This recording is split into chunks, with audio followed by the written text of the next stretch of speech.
علی بھائی، آج کا پہلا سوال ہے 10 محرم الحرام 1442 ہجری کے ایک جلوس کی لائیو ویڈیو چلاتے ہوئے 24 نیوز پر ایک شیعہ مولانا صاحب کی گستاخانہ بدوا بھی نشر ہو گئی، جس میں وہ سرعام حضرت ابو سفیان رضی اللہ تعالیٰ رضی عنہ اللہ اور تعالیٰ حضرت عنہ معاویہ رضی اللہ تعالیٰ عنہ پر رضی لعنت اللہ بھیج رہا تعالیٰ تھا، نعوذ باللہ من ذالک۔ نعوذ چنانچہ باللہ۔ پیمرا کی جانب سے اس نیوز چینل کے خلاف کارروائی بھی عمل میں لائی گئی، لیکن اس واقعے کی باز گشت سوشل میڈیا پر تھمنے کا نام نہیں لے رہی۔ اس طرح کے واقعات کے حوالے سے علی بھائی کا کیا موقف ہے؟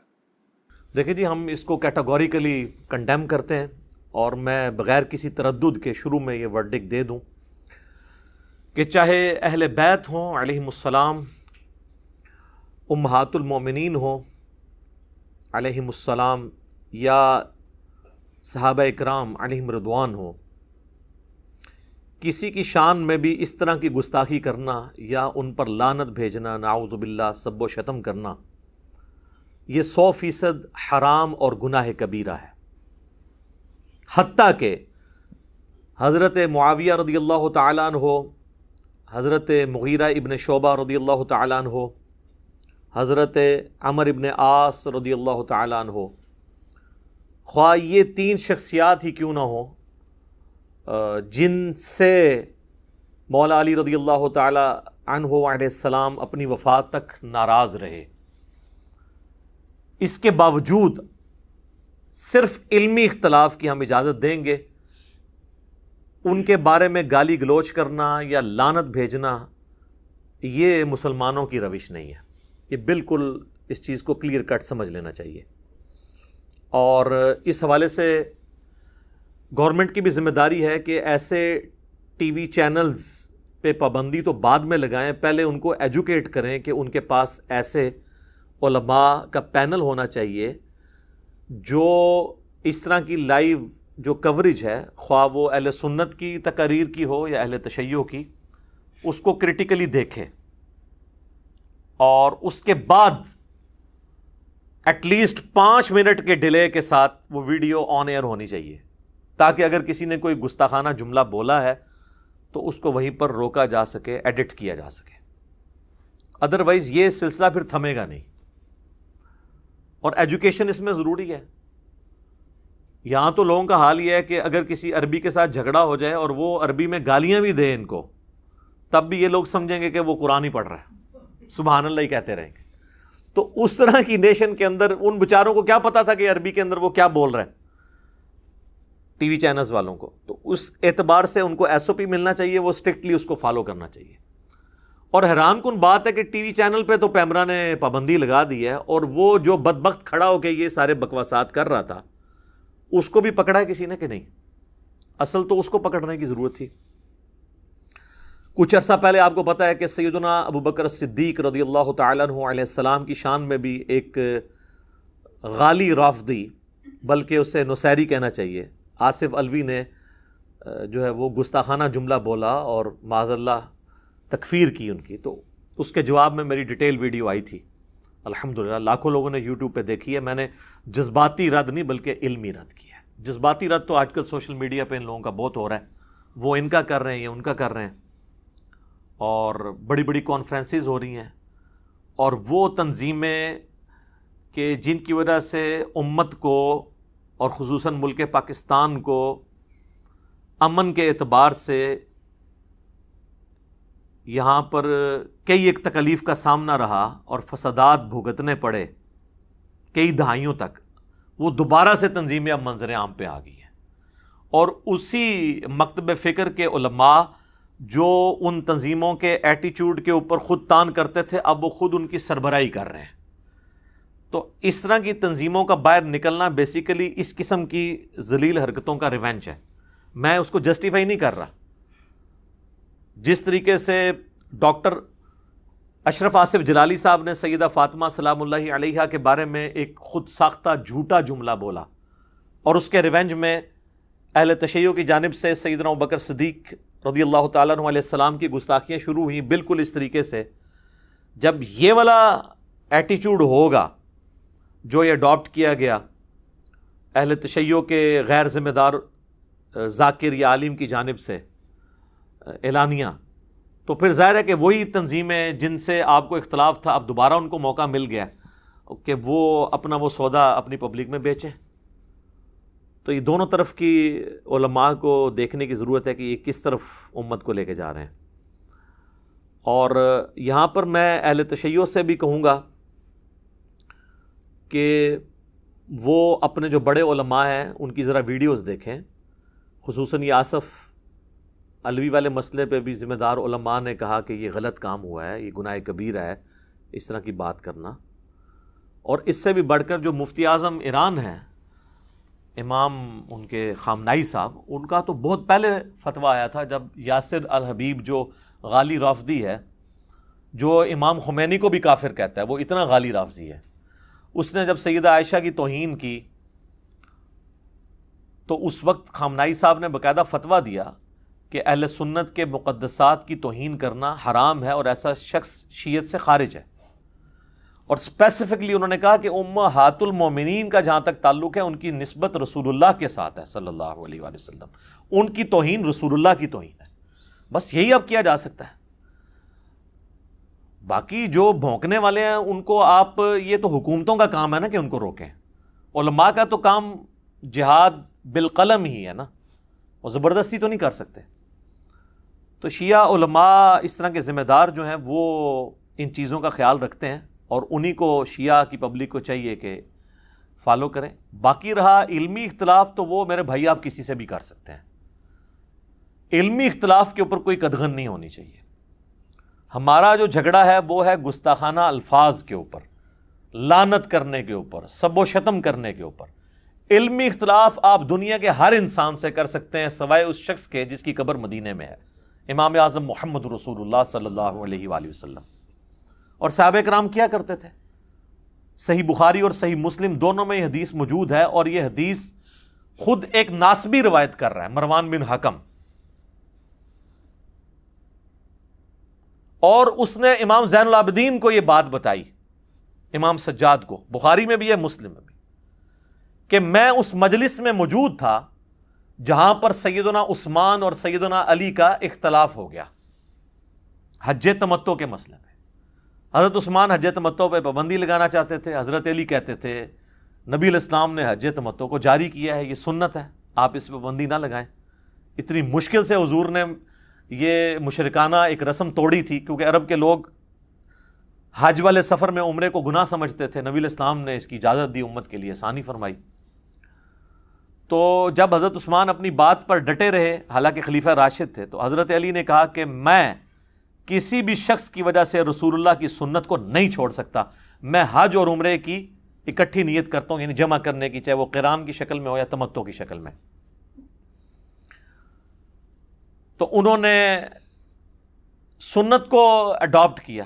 اس پہ حضرت عثمان نے کوئی ان کو جیل میں نہیں ڈلوایا, نہ کسی نے کہا کوئی گستاخی ہو گئی, کیونکہ ان کو پتا تھا حضرت علی جو ہے وہ دلائل کے ساتھ علمی رد کر رہے ہیں, اور نبی علیہ السلام کی سنت تو ہے. خیر یہ الگ سے ٹاپک ہے. اسی طریقے سے جامعہ ترمذی میں حدیث ہے, اہل شام میں سے ایک شخص آتا ہے حضرت عبداللہ بن عمر کے پاس, حضرت معاویہ کا دور ہے, اور شامی تو آپ کو پتہ ہے ان کی ایک اٹیچمنٹ بھی ہے, اور وہ شام سے آتا ہے. حضرت معاویہ نے پھر اپنے دور کے اندر حج تمتع کے اوپر پابندی لگائی, حضرت علی نے اس کو بحال کیا تھا, لیکن پھر وہ پابندی جب دوبارہ لگی تو امت نے ایکسیپٹ نہیں کیا. تو عبداللہ بن عمر سے آ کے وہ شخص کہتا ہے, ترمذی کے الفاظ ہیں, کہ بتائیے حج تمتع جائز ہے, ایک ہی سفر میں حج اور عمرے کو جمع کرنا؟ تو ان کا جائز, یہ تو سنت ہے, یعنی نبی علیہ السلام کا جاری کردہ طریقہ. اگرچہ آپ نے قران کیا لیکن وہ بھی ایک حج اور عمرے کو جمع کرنے کی شکل ہے. تو اس نے آگے سے کہا کہ آپ کے والد حضرت عمر تو اس سے منع کرتے تھے. تو انہوں نے کہا بتاؤ کسی چیز کو نبی صلی اللہ علیہ وآلہ وسلم جاری فرمائیں اور حکم دیں اپنے اصحاب کو, اور میرے والد اس کی مخالفت میں کوئی بات کریں, تو میرے باپ کی بات مانی جائے گی یا رسول اللہ کی صلی اللہ علیہ وآلہ وسلم؟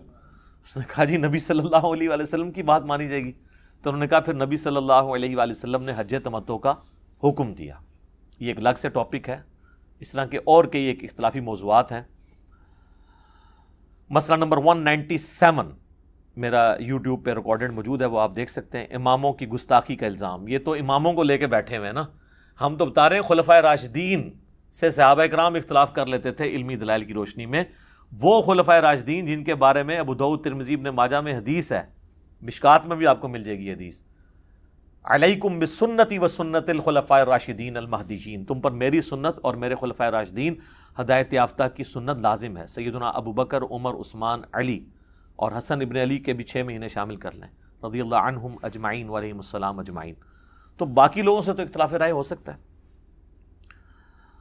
بلکہ شاہ ولی اللہ دہلوی جن کو بریلوی, دیوبندی, اہل حدیث سب کانٹیننٹ میں تینوں جو سنیت کے ٹھیکیدار بنے ہوئے ہیں اور دعوے دار, وہ اپنا امام مانتے ہیں. ان کی شعراء آفاق تصنیف عربی میں جو ہے حجت اللہ البالغہ اردو ترجمہ ہو چکا ہے, اس میں انہوں نے چاروں اماموں کے اقوال پہ ایک پورا چیپٹر باندھا ہے. اس میں انہوں نے امام مالک کا قول نقل کیا ہے کہ امام مالک کہا کرتے تھے کہ اس دنیا میں سوائے رسول اللہ کے صلی اللہ علیہ وآلہ وسلم کوئی ایسا شخص نہیں جس کی ہر بات مقبول ہو اور کوئی بات مردود نہ ہو. اور نبی علیہ السلام کی قبر مبارک کی طرف اشارہ کر کے وہ کہا کرتے تھے کہ اس صاحب قبر صلی اللہ علیہ وآلہ وسلم کے سوا کوئی ایسا شخص نہیں ہے کہ جس سے آپ اختلاف نہ کر سکتے ہوں سوائے آپ صلی اللہ علیہ وآلہ وسلم کے. تو یہ ہے مسلمانوں کی دین کی جڑ اور بنیاد. اب یہاں پر میں اہل تشیع عام سے بھی کہوں گا کہ علی کے شیعہ بنیں, بنو امیہ کے شیعہ نہ بنیں. سیدنا علی کی یہ تعلیمات نہیں ہیں جو آپ لے کر چل رہے ہیں.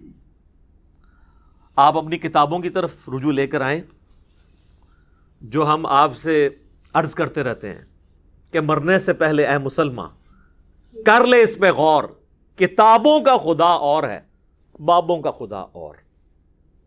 کہنے کو تو دین سب کا اسلام ہے, لیکن کتابوں کا جہاں اور ہے, بابوں کا جہاں اور. بکش مسلم بنے. تو کسی نے علی کا شیعہ بننا ہے تو کتابی شیعہ بنے, بابی شیعہ نہ بنے. کتابوں کے شیعہ اور ہیں, بابوں کے شیعہ اور. کتابوں کے شیعہ اور ہیں اور ذاکروں کے شیعہ اور. تو یہ غور کریں ذرا. تو اس کانٹیکسٹ میں شیعہ مکتب فکر کو 2 ریفرنسز کوٹ کروں گا اسی کانٹیکسٹ کے اندر, لیکن اس سے پہلے ایک دفعہ دروشی پڑھ لیں. اللہم صلی علی محمد وعلی آل محمد کما صلیت علی ابراہیم وعلی آل ابراہیم انک حمید مجید. اللہم بارک علی محمد وعلی آل محمد کما بارکت علی ابراہیم وعلی آل ابراہیم انک حمید مجید. آمین. میرے بھائیو, یہ دونوں ریفرنسز ان کی شعراء آفاق تصنیف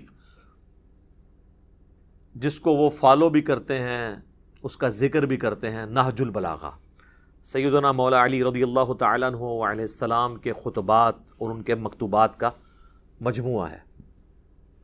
اس کے اوپر الگ سے میری کئی ویڈیوز ریکارڈڈ ہیں. بہرحال نہج البلاغہ کو مقبولیت اہل تشیع کے ہاں جتنی حاصل ہوئی عرب و عجم کے اندر, اور کسی کتاب کو نہیں. ویسے حدیث کی کتابیں جس طرح ہماری بخاری اور مسلم ہے اس لیول کی, ان کی جو کتاب ہے وہ اصول الکافی ہے, لیکن اس کو بھی اتنی شہرت نہیں ملی جتنی شہرت نہج البلاغہ کو ملی. یہ میرے بھائیو نہج البلاغہ اب نئی پرنٹ ہو کے آئی ہے, بڑی خوبصورت کمپوزنگ میں, مجھے گفٹ بھیجی ہمارے ایک دوست نے. تو اس سے میں نے 5 ریفرنسز, پچھلے دنوں بھی میری ویڈیو ریکارڈ ہوئی تھی سیدنا ابوبکر صدیق رضی اللہ تعالیٰ عنہ علیہ السلام کی گستاخی جو کی تھی ایک نصیریہ ذاکر نے, اس کے رد میں, تو میں نے اس میں حوالہ اس میں بھی دیا تھا اسی سے, اور آج بھی میں اس سے 2 ریفرنسز دوں گا. پہلا ریفرنس جو ہے وہ نہج البلاغہ سے خطبہ نمبر ہے 204 مولا علی کا, اور یہ مفتی جعفر حسین صاحب رحمہ اللہ تعالیٰ فوت ہو چکے ہیں. ان کا یہ ترجمہ ہے, شیعہ کے ایک اتھینٹک علماء میں سے ایک بڑی پرسنالٹی تھے. تو آپ دیکھیں اس خطبے کا عنوان کیا ہے, وَقَدْ سَمِعَ قَوْمًا مِّنْ أَصْحَابِهِ يَسُبُّونَ أَهْلَ الشَّامِ أَيَّامَ حَرْبِهِمْ بِصِفِّينَ. اور جب مولا علی علیہ السلام نے اپنے ساتھیوں کو سنا کہ وہ جنگ کے دوران اہل شام یعنی حضرت معاویہ رضی اللہ تعالیٰ عنہ کی پارٹی پر سب و شتم کر رہے تھے, جنگ کے دنوں میں جب آپ نے تلوار اٹھا لی تو باقی چیزیں تو چھوٹی ہوگی، لیکن اخلاقیات سے نہیں کسی کو گرنا چاہیے. تو اس پہ پھر مولا علی کا خطبہ ہے. میں تمہارے لیے اس چیز کو پسند نہیں کرتا کہ تم گالیاں دینے لگو. یہ ہے علی کے شیعہ جو مولا علی کو فالو کریں گے. اگر تم ان کے کرتوت کھولو اور ان کے صحیح حالات پیش کرو تو یہ ایک ٹھکانے کی بات ہے اور عذر تمام کرنے کا صحیح طریقہ کار ہوگا. یعنی علمی طریقے سے رد کرو، گالی دینے سے کیا ملے گا؟ تم گالم گلوچ کے بجائے یہ کہو خدایا ہمارا بھی خون محفوظ رکھ اور ان کا بھی، اور ہمارے اور ان کے درمیان اصلاح کی صورت پیدا کر اور انہیں گمراہی سے ہدایت کی طرف لا تاکہ حق سے بے خبر حق کو پہچان لیں اور گمراہی اور سرکشی کے شیدائی اس سے اپنا رخ موڑ لیں. یہ ہے میرے بھائیوں ایک طریقہ پازیٹیو چیزوں کو ہائی لائٹ کرنے کا. اور مزے کی بات بتاؤں، اسی سے ملتا جلتا خطبہ اہل سنت کے ہاں آپ کو المستدرک للحاکم میں مل جائے گا. انٹرنیشنل نمبر کے مطابق 8658 نمبر حدیث ہے جس میں مولا علی کے الفاظ ہیں کہ اہل شام کو گالی مت دو بلکہ ان کے کرتوتوں کو برا کہو، یا ان میں جو برے لوگ ہیں ان کو برا کہو، ان کو گالی مت دو. تو یہ نہج البلاغہ میں بھی خطبہ آ گیا اور المستدرک للحاکم کے اندر بھی آ گیا. اچھا، دوسرا ریفرنس وہ ہے مولا علی رضی اللہ تعالیٰ عنہ علیہ السلام نے ایک مکتوب لکھا تھا معاویہ ابن ابی سفیان کے نام. یہ خط نمبر ہے مکتوب نمبر 6. اچھا، یہ جو میں آپ کو نمبرنگ بتا رہا ہوں یہ پوری دنیا میں سٹینڈرڈ ہے، عربی میں، فارسی میں، اردو میں. ایون جتنے ورژن آپ کو ملیں گے پرنٹنگ والے سب میں نمبرنگ یہی ہوگی، خطبوں کی اور مکتوب کی. یہ خط ہے. یہ خط انہوں نے لکھا ہے جب حضرت معاویہ نے خلیفہ وقت کی بیعت سے انکار کیا، امام وقت کے خلاف بغاوت کی، تو اس میں حضرت علی نے ان کو سمجھانے کے لیے کیا لکھا؟ جن لوگوں نے ابو بکر، عمر اور عثمان کی بیعت کی تھی انہوں نے میرے ہاتھ پر اسی اصول کے مطابق بیعت کی ہے جس اصول پر وہ ان کی بیعت کر چکے تھے. یعنی مولا علی یہ کہہ رہے ہیں کہ میری خلافت کی دلیل یہ ہے کہ جس اصول پہ خلفائے ثلاثہ کی بیعت ہوئی ہے، جن اصحاب نے کی ہے، اسی اصول کے اوپر میری بیعت ہوئی ہے جن پہ خلفائے ثلاثہ کی ہوئی تھی. اچھا، بعض شیعہ کہتے ہیں یہ انہوں نے بیسیکلی الزامی جواب کے طور پہ حضرت معاویہ کو کہا تھا. اس کا یہ مطلب نہیں کہ وہ خلفائے ثلاثہ کی بیعت کو درست سمجھتے تھے، نہ، یہ آپ نے غلط رزلٹ نکالا ہے. یہ مکتوب خود اپنی حفاظت کرے گا کہ آپ اپنا لقمہ اس کے منہ میں نہیں ڈال سکتے. آگے جا کے مولا علی کہیں گے کہ وہ اصحاب جنہوں نے 3 خلفاء کو چنا تھا اور مجھے بھی چنا ہے، ان کا چننا اس میں اللہ کی خوشنودی ہے اور ان اصحاب کی مخالفت اللہ کی مخالفت ہے. تو بات ہی ختم ہو گئی. اب آپ جتنی مرضی اپنی پبلک کو کہانیاں کرواتے رہیں، باطل تو نہیں داخل ہو سکتا. اب وہ کیا کہتے ہیں؟ اور اس کی بنا پر جو حاضر ہے اسے پھر نظر ثانی کا حق نہیں، اور جو بر وقت موجود نہ ہو اسے رد کرنے کا اختیار نہیں، اور شورا کا حق صرف مہاجرین اور انصار کو ہے، اور اگر وہ کسی پر ایکا کر لیں اور اسے خلیفہ سمجھ لیں تو اسی میں اللہ کی رضا اور خوشنودی سمجھی جائے گی. اب جو کوئی اس کی شخصیت پر اعتراض یا نیا نظریہ اختیار کرتا ہوا الگ ہو جائے تو اسے وہ سب اسی طرح واپس لائیں گے جدھر سے وہ منحرف ہوا ہے. اب دیکھیں، وہ کہہ رہے ہیں اللہ کی رضا ہے، جو ہٹے گا اسے واپس لایا جائے گا. وہ سورۃ الحجرات میں بھی آیا نا کہ اگر مسلمانوں کا کوئی گروہ باغی ہو جائے اور وہ نہ سمجھ رہا ہو تو اسے قتال کر کے آمادہ کرو کہ واپس آئے. اسی کے تحت مولا علی نے جنگ جمل، صفین اور نہروان لڑی تھی. اور اگر انکار کرے تو اس سے لڑیں. یہ وہی بات آ گئی، کیونکہ وہ مومنوں کے طریقے سے ہٹ کر دوسری راہ پر ہو لیا ہے اور جدھر وہ پھر گیا ہے اللہ بھی اسے ادھر ہی پھیر دے گا. اے معاویہ، میری جان کی قسم، اگر تم اپنی نفسانی خواہشوں سے دور ہو کر عقل سے دیکھو تو سب لوگوں سے زیادہ مجھے عثمان کے خون سے بری پاؤ گے، مگر یہ کہ تم بہتان باندھ کر کھلی ہوئی چیزوں پر پردہ ڈالنے لگے ہو. والسلام. شکر ہے جی، اسلام لکھ دیتا ہے. اسلام کا مطلب ہے کہ انہوں نے وہ مسلمان سمجھا ہے، ٹھیک ہے نا. اور بیعت پہ آمادہ کرنے کا مطلب یہ ہے کہ ان کو مسلمان سمجھتے تھے تبھی بیعت پہ آمادہ کیا نا. کافر سے تو نعوذ باللہ بیعت نہیں لینی تھی. تو آپ یعنی وہ سلام بھیج رہے ہیں اور آپ جناب لانتے بھیج رہے ہیں. آپ دیکھ لیں، آپ علی کے شیعہ ہیں یا بنو امیہ کے شیعہ ہیں یا ان کے شیعہ ہیں جن کے نام مولا علی نے خط لکھا ہے، تو آپ اسی کے شیعہ بنیں جو جس کا شیعہ آپ کو بننا چاہیے، پارٹی کا بندہ، مولا علی کا پارٹی کا بندہ. اچھا میرے بھائیو، یہ جو سب و شتم کا ٹاپک ہے یہ انتہائی سینسٹیو ٹاپک ہے، اور اس کے ساتھ کئی ایک چیزیں جڑی ہوئی ہیں، کئی ایک تلخ حقائق جڑے ہوئے ہیں کہ اس کی بنیادیں کہاں ہیں. یہ حقیقت بات ہے کہ یہ سب و شتم کا سلسلہ بنو امیہ کے دور میں شروع ہوا سیدنا علی بن ابی طالب پر، اور پھر اس کے ریونج میں جو مولا علی کے شیعہ تھے وہ بھی ایکسٹریم رویے پر گئے، اور انہوں نے وہی کام جو ہے وہ بنو امیہ کے ساتھ، اور بلکہ ان کی وجہ سے نعوذ باللہ خلفائے ثلاثہ کے اوپر کرنا شروع کر دیا. اچھا یہ میں بنو امیہ جب بھی نام لوں تو آپ نے حضرت عثمان کے پیچھے جا کے نہیں چھپنا، یا عمر بن عبدالعزیز کے پیچھے نہیں چھپنا.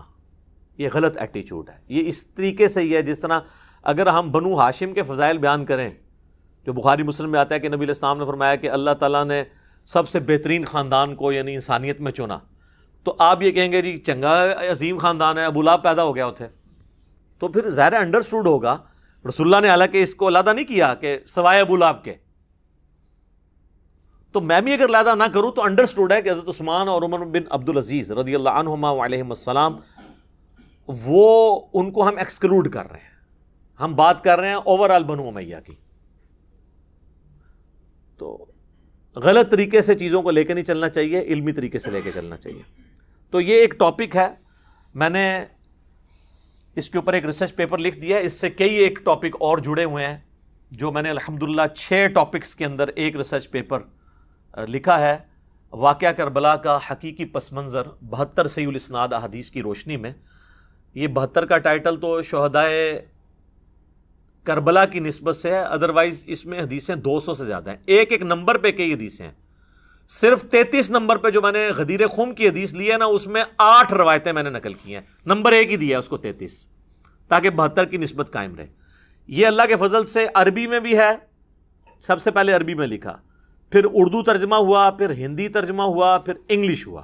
انٹرنیشنل پمفلٹ ہے، اور اس میں اکثر حدیث بخاری اور مسلم سے ہیں. حدیثوں کے نمبر علماء حرمین اور بیروت کی انٹرنیشنل نمبرنگ کے اوپر ہیں، جو عربی کتابیں چھپتی ہیں دارالاسلام کی یا دارالکتب العلمیہ کی.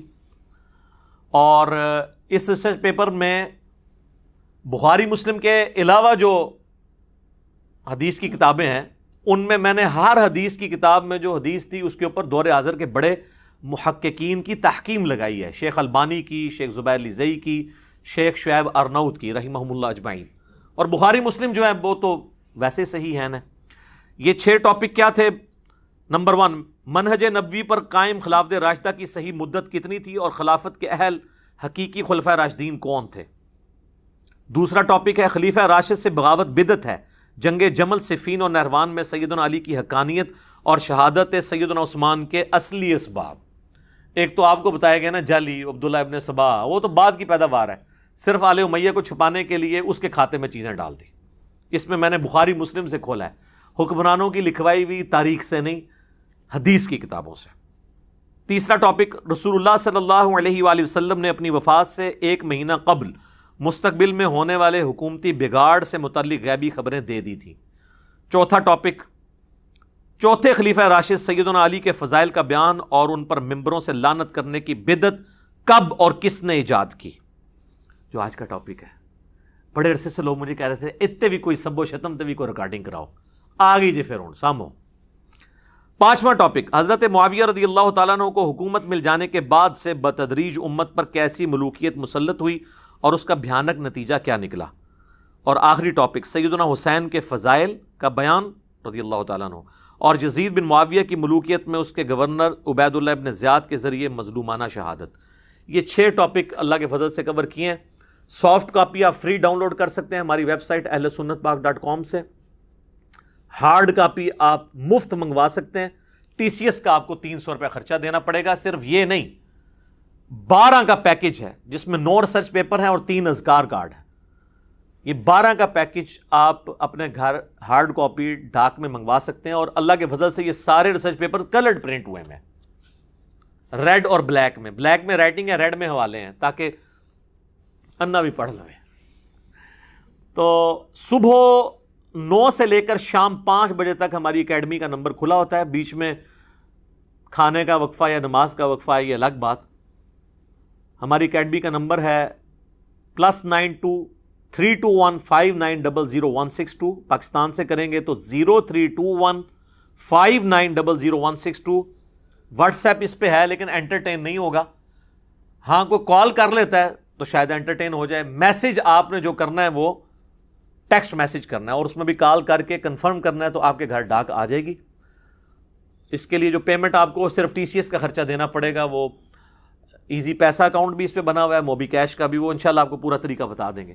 تو آپ ہارڈ کاپی یہ منگوا سکتے ہیں، پڑھیں. اس میں سارے حقائق میں نے احادیث کی کتابوں سے کھولے ہیں، حکمرانوں کی تاریخ سے نہیں. اب رہا یہ ایشو، چونکہ اب چل نکلا ہے، 3 سال سے مجھ پہ زور تھا ہمارے اسٹوڈنٹس کی جانب سے کہ سب و شتم کے ایشو کو ویڈیو میں ریکارڈنگ میں لے کے آئیں. گاہے بگاہے تو میں اس کا ذکر کرتا تھا، لیکن اب چونکہ یہ ایک ایشو آیا ہے تو اس کانٹیکسٹ میں یہ بات کروں کہ یہ جو کچھ ہوا حضرت معاویہ رضی اللہ تعالیٰ عنہ یا ابو سفیان رضی اللہ تعالیٰ عنہ کے بارے میں نازیبہ کلمات والا، تو اس کی روٹس 1400 سال پرانی ہے. یہ کوئی آج کی پیداوار نہیں ہے. اور اس کے اوپر اجماع ہے کہ بنو امیہ کے دور میں صلح حسن 41 ہجری سے لے کر 99 ہجری تک، آلموسٹ 60 سال تک بنو امیہ کے ممبروں پہ تینوں بر اعظموں کے اندر جمعے اور عیدین کے خطبوں میں سیدنا علی ابن ابی طالب رضی اللہ تعالیٰ عنہ وکرم اللہ وجہ الکریم وعلیہ السلام پر سب و شتم کیا جاتا تھا. اور اس پہ کوئی دوسری رائے نہیں ہے. یہ تو ضرور رائے ہے کہ حضرت معاویہ کے حکم سے ہوتا تھا یا ان کے چیلے خود سے کرتے تھے، اور وہ بھی ظاہر ہے کہ ایک آنکھیں بند کرنے والی بات ہے. یہ تو اسی طریقے سے ہے کوئی شخص کہ جی لال مسجد میں جو کچھ ہوا وہ پرویز مشرف کو تو نہیں پتا تھا، نیچے پتہ نہیں کوئی کر گیا، تو وہ آپ نے ویسے آنکھ بند کرنی تو علیحدہ کریں. بال حدیثیں کیا کہتی ہیں وہ انشاءاللہ آپ کو پتہ چل جائے گا کہ کون کروا رہا تھا اور کس کے کرنے سے ہو رہا تھا. تو اس کے اوپر اجماع ہے، بخاری مسلم کی احادیث گواہ ہے، میں نے ریسرچ پیپر میں ساری نقل کی ہیں. اور ان احادیث کو ڈسکس کرنے سے پہلے میں بزرگوں کے حوالے پیش کر دیتا ہوں، کیونکہ یہاں پہ بزرگ پرستی بہت ہے نا سب کانٹیننٹ میں، بلکہ پوری دنیا میں. ایک انٹرنیشنل بزرگ ہیں جسے پوری دنیا میں صوفیاء اور اہل حدیث سلفی سب لوگ ہی بزرگ مانتے ہیں، امام جلال الدین سیوطی، المتوفا 911 ہجری، جنہوں نے خود اپنے آپ کو اس صدی کا مجدد بھی ڈکلیئر کیا تھا. تو اشاروں میں ڈائریکٹ تو نہیں کرتے نا، انہوں نے اشاروں میں کیا، پچھلوں نے ان کو مان لیا. آپ پوچھ لیں ذرا بریلوی دیوبندیوں سے کہ کون ہے مجدد، تو وہ کہیں گے جی وہ جلال الدین سیوطی ہیں. انہوں نے کئی بلکہ اسلام کی تاریخ کے اندر چند ایک بڑے مصنفین جنہوں نے بے شمار کتابیں لکھی ہیں، جس طرح امام بیہقی ہیں، امام غزالی ہیں، اسی طریقے سے جلال الدین سیوطی بھی ایک بڑا رائٹر ہے. دنیا جان کے ہر ٹاپک پہ ان کی آپ کو تحریریں ملیں گی. ایک کارنامہ ان کا یہ ہے کہ صرف ایک جلد کے اندر انہوں نے تاریخ الخلفاء لکھی ہے. یہ اپنے دور تک سارے حکمرانوں کی تاریخ لکھی. سیدنا ابوبکر صدیق سے لے کر شروع ہوئے خلفائے راشدین، اس کے بعد بنو امیہ، بنو عباس، پھر اسی طریقے سے ایوبیوں کی حکومت، اور مختلف جو دنیا میں مسلمان جہاں جہاں حکمران تھے نا ان کے ساروں کے. اس کو پڑھ کے یہ 1995 میں نے پڑھی تھی جب میں انجینئرنگ یونیورسٹی میں فرسٹ ایئر کا اسٹوڈنٹ تھا. تو مجھے کئی دن تک جو ہے نا وہ صحیح طریقے سے نیند بھی نہیں آتی تھی کہ ہمارے حکمران یہ کچھ کرتے رہے، ہمیں تو کوئی اور ہی کہانیاں کروائی گئی تھی. ان کی بڑی نیکی ہے کہ انہوں نے ایک جلد کے اندر یہ آلموسٹ 600 صفحوں کی کتاب ہے، پورے 600 صفحے. یہ آپ کو کسی بھی مکتبے سے مل جائے گی، بریلوی دیوبندی دونوں سے چھاپ رہے ہیں. اس میں آپ سیدنا عمر بن عبدالعزیز والا چیپٹر نکالیں. ویسے تو آپ کو بتایا جاتا ہے اسلام کے پہلے مجدد جو ہیں عمر بن عبدالعزیز ہیں، 99 ہجری میں خلیفہ بنے، 101 ہجری میں صرف 38 سال کی عمر میں زہر دے کے بنو امیہ نے انہیں قتل کر دیا.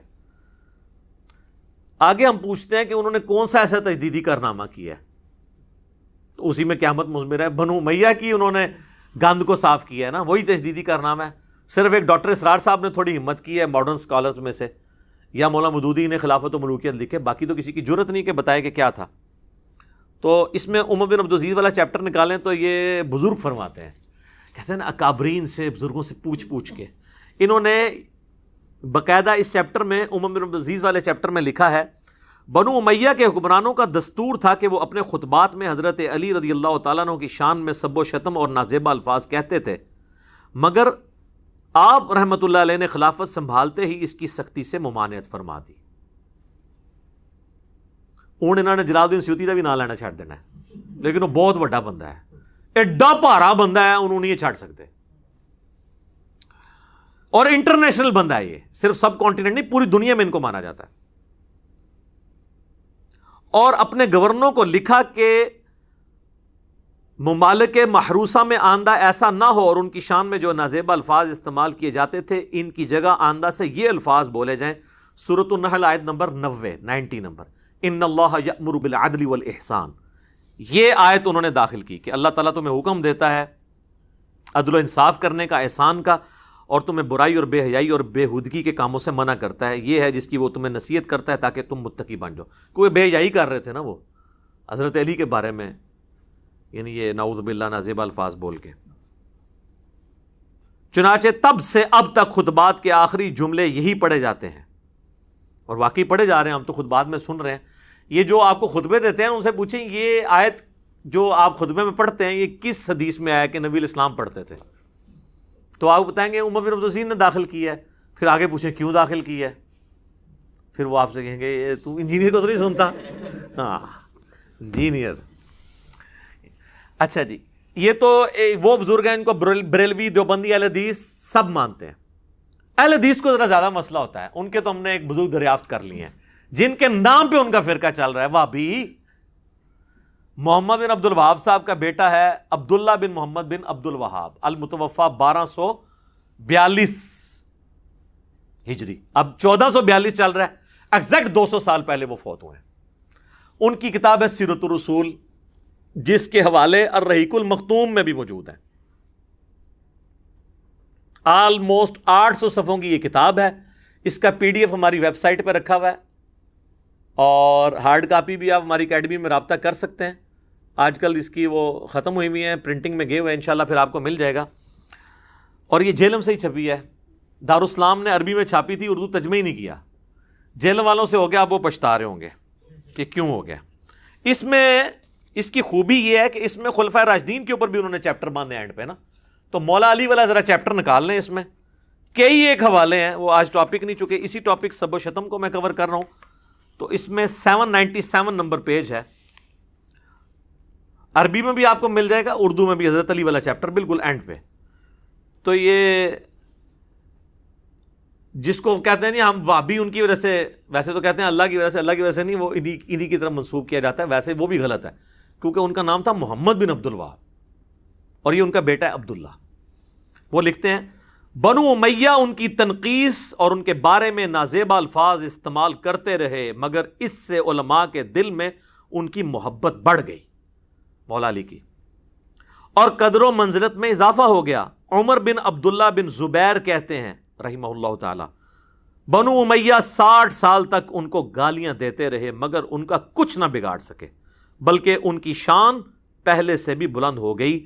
دین نے ایک عمارت کھڑی کی جس کو دنیا نے گرانے کی کوشش کی, دنیا کچھ نہ بنا سکی, اور جو کچھ بنایا اس کو بھی منہدم کر دیا. یعنی مولا علی سے جو ٹکرایا وہ خود ہی بدنام ہوا ہے. آپ دیکھ لیں, بنو امیہ نے 60 سال تک لعنت کی ہے نا, 1400 سال سے لعنتیں کھا رہے ہیں. یعنی میں یہ نہیں کہہ رہا کہ وہ جو لعنتیں کر رہے ہیں وہ صحیح کر رہے ہیں, یہ یعنی ایک مکافات عمل والا مسئلہ ہے. تو وہ اپنی کیتیاں آگے آئی ہیں. دوسرے الفاظ میں وہ پنجابی میں کہا جاتا ہے نا, اپنے کیے ہوئے اعمال آگے ہیں. میں اس کو جسٹیفائی نہیں کر رہا, لیکن ان کو سوچنا چاہیے کہ یار یہ بھی ہو جاتا ہے. دنیا مکافات عمل کا نام ہے, یہاں پہ ایسا ہو جاتا ہے. تو یہ 2 حوالے ہو گئے بزرگوں کے. اس دور میں انٹرنیشنل لیول کے اوپر مسلمانوں میں جینیس پرسنالٹی ہیں مولانا مودودی رحمہ اللہ تعالی. تیسرا والا میں طاق کرنے کے لیے ان کا پیش کر دیتا ہوں، خلافت و ملوکیت. کیونکہ پڑھا لکھا طبقہ تو مولویوں کو اور اماموں بزرگوں کو کسی کھاتے میں نہیں مانتا. وہ کہتا ہے جی کوئی کو پڑھ لکھے سیاڑے بندے دی گل کرو. مولوی تو ہو سکتا ہے ان کو کچھ نہ سمجھتے ہوں، لیکن جو ان کو سمجھتے ہیں نا وہ ان کو اور ان کے بزرگوں کو کچھ نہیں سمجھتے. تو لہٰذا ہم نے تو ہر طبقے کو ایڈریس کرنا ہے نا. یہ تو انٹرنیشنل پلیٹ فارم ہے. یہ خلافت و ملوکیت کا نیا ورژن ہے اور پوری تخریج کے ساتھ ہے. ایک ایک بات کا نیچے ریفرنس لکھا ہوا ہے اہل سنت کی کتابوں کا. اس میں جو چیپٹر ہے نا حضرت معاویہ رضی اللہ تعالیٰ عنہ کا عہد، اس میں وہ لکھتے ہیں ایک اور نہایت مکروہ بدعت حضرت معاویہ رضی اللہ تعالیٰ عنہ کے عہد میں یہ شروع ہوئی کہ وہ خود اور ان کے حکم سے ان کے تمام گورنر خطبوں میں برسر ممبر حضرت علی رضی اللہ تعالیٰ عنہ پر سب و شتم کی بوچھاڑ کرتے تھے، حتیٰ کہ مسجد نبوی میں ممبر رسول صلی اللہ علیہ وآلہ وسلم پر عین روضہ نبوی کے سامنے حضور صلی اللہ علیہ وآلہ وسلم کے محبوب ترین عزیز کو گالیاں دی جاتی تھیں، اور حضرت علی رضی اللہ تعالیٰ عنہ کی اولاد اور ان کے قریب ترین رشتہ دار اپنے کانوں سے یہ گالیاں سنتے تھے. یہ مسند ابی یعلا میں موجود ہے. سیدنا حسن و حسین کے سامنے مروان بن حکم نے کہا کہ اہل بیت تو ہے ہی لعنت والے لوگ، اہل بیت کا لفظ استعمال کر کے. پھر انہوں نے جواب بھی دیا اس کا. یہ مسند ابی یعلا میں صحیح سند کے ساتھ موجود ہے. کسی کے مرنے کے بعد اس کو گالیاں دینا شریعت کو تو درکنار انسانی اخلاق کے بھی خلاف تھا، اور خاص طور پر جمعے کے خطبے کو اس گندگی سے آلودہ کرنا تو دین اور اخلاق کے لحاظ سے سخت گھناؤنا فعل تھا. حضرت عمر بن عبدالعزیز نے آ کر اپنے خاندان کی دوسری غلط روایات کی طرح اس روایت کو بھی بدل ڈالا، اور خطبہ جمعہ میں سیدنا علی پر سب کرنے کی بجائے یہ آیت پڑھنا شروع کر دی، ان اللہ یأمر بالعدل والاحسان وایتاء ذی القربى وینہی عن الفحشاء والمنکر والبغی یعظکم لعلکم تذکرون.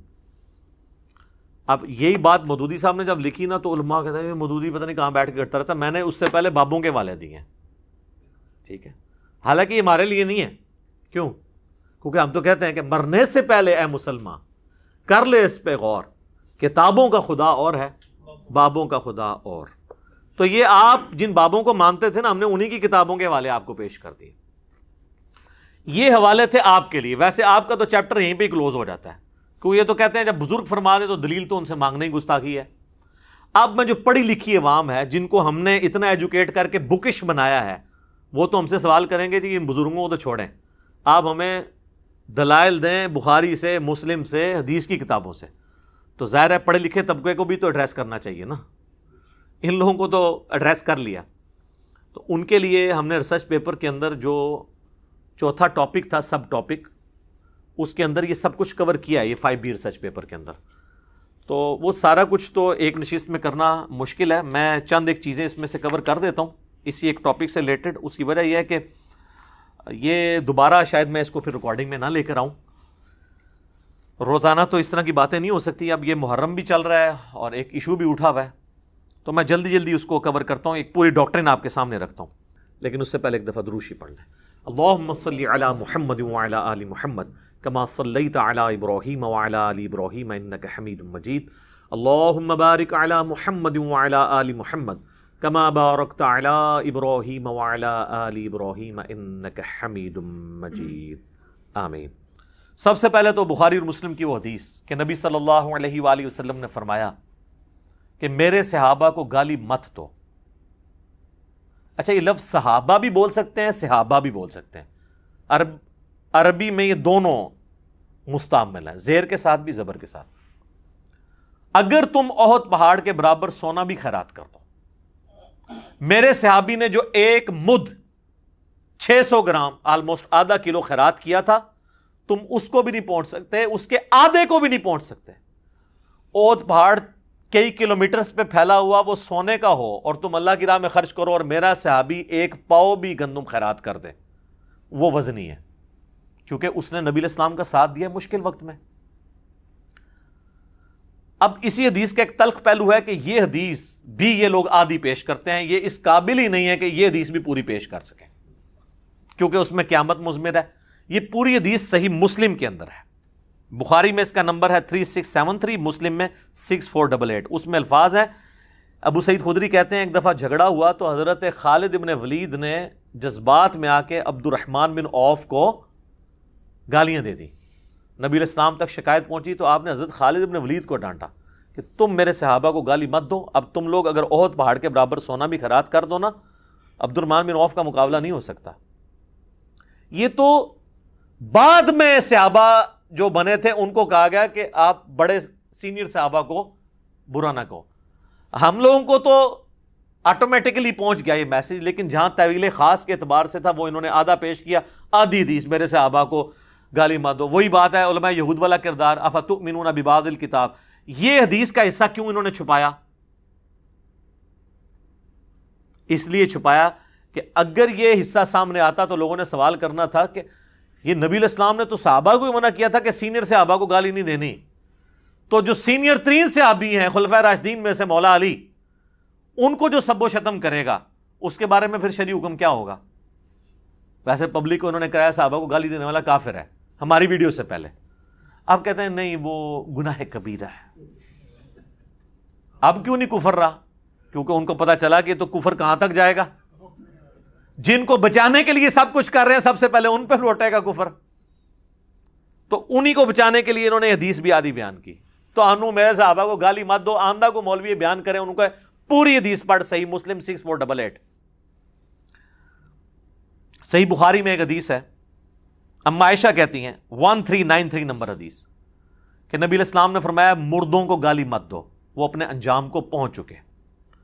یعنی جو بندہ مر گیا نا آپ اس کو گالی نہیں دے سکتے، کیونکہ آپ تو اللہ کے پاس جا چکے ہیں. اچھے اعمال کیے تو ان کا فائدہ مل رہا ہوگا اور برے اعمال کو بھگت رہا ہوگا. یہ میں نے ایک پورا مقدمہ بنایا ہے ایک بعد کے ٹاپک کے لیے، یہ احادیث جمع کر کے، تاکہ آپ کو پتا چلے کہ اگر سیدنا علی رضی اللہ تعالیٰ عنہ فوت ہو گئے تھے تو اس کے بعد تو ان پہ سب و شتم کرنا اس سے بڑا جرم تھا. دیکھیں زندگی میں آپ اختلاف رائے میں جذباتی ہو کے ایک دوسرے کو گالی بھی دے سکتے ہیں.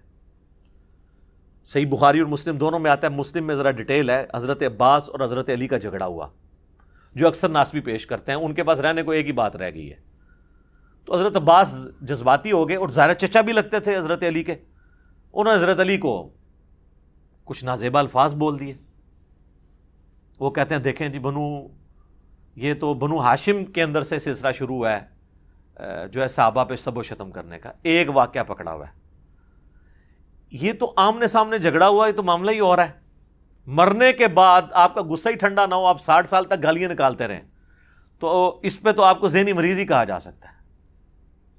اور لوگ یہ بھی کہتے ہیں یار وہ جب تلواریں اٹھ گئی تو گالی تو پھر چھوٹی چیز ہے. نہ سر، تلواروں کے مقابلے میں گالی چھوٹی چیز اس وقت ہے جب دو بدو ہو.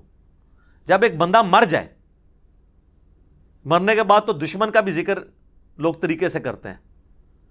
مرنے کے بعد ممبروں پہ مسجد کے اندر اس پہ لانتیں کروائی جائیں تو یہ اس کے خلاف تلوار اٹھانے سے بڑا جرم ہے. یہ تو آپ کے خود اپنے نفسیاتی مریض ہونے کا ثبوت ہے اور اخلاقیات کے ایک پست ترین لیول پہ ہونے کا ثبوت ہے اگر آپ یہ حرکت کرتے ہیں. تو یہ اپنے ویٹیج میں اس سے بڑا جرم ہے تلوار اٹھانے سے. وہ تو ایک واقعہ ہوا، وہ تو صحیح مسلم میں حدیث ہے، چچا باپ کی مثل ہوتا ہے. تو حضرت علی کے باپ کی حیثیت سے تھے حضرت عباس. باپ اگر اپنے بیٹے کو غصے میں گالی دے لے اور ایک دفعہ دے لے، یہ تو نہیں کہ حضرت عباس جو ہیں وہ روزانہ ممبر پہ چڑھ جاتے تھے اور حضرت علی پہ سب و شتم کرتے تھے، پھر آگے ان کی اولاد بھی وہ حضرت علی کی وفات کے بعد بھی اپنے باپ کے اس واقعے کو یاد کر کر کے تو جناب ممبروں پہ لعنت کیا کر. نعوذ باللہ. یعنی وہ کہانی کرائیں جو آپ ایکسیپٹ کریں. اس لیے دیکھیں پڑھا لکھا طبقہ کہتا ہے یار علماء میں تو کامن سینس بھی نہیں ہے. پھر کہتے ہیں علماء کی عزت نہیں ہے. یار آپ اپنی عزت کروائیں نا. تو یہ دو چیزوں کو آپ مکس کرتے ہیں. میں ساتھ ساتھ نا ہر چیز کلیئر کر رہا ہوں. کوئی چیز رہ گی نا آپ نے اینڈ پہ مجھے یاد کرا دیں. تسی بھی بڑے ایکسپرٹ ہو تو میں کوشش کریں کوئی شہر ہوئے نا کوئی دوبارہ تو ریکارڈنگ نہیں میں نے کروانی. اچھا بخاری اور مسلم دونوں میں حدیث ہے. بخاری میں 6788، مسلم میں 4410. ایک فاطمہ نامی عورت کی چوری کا مقدمہ حضور کے پاس آیا.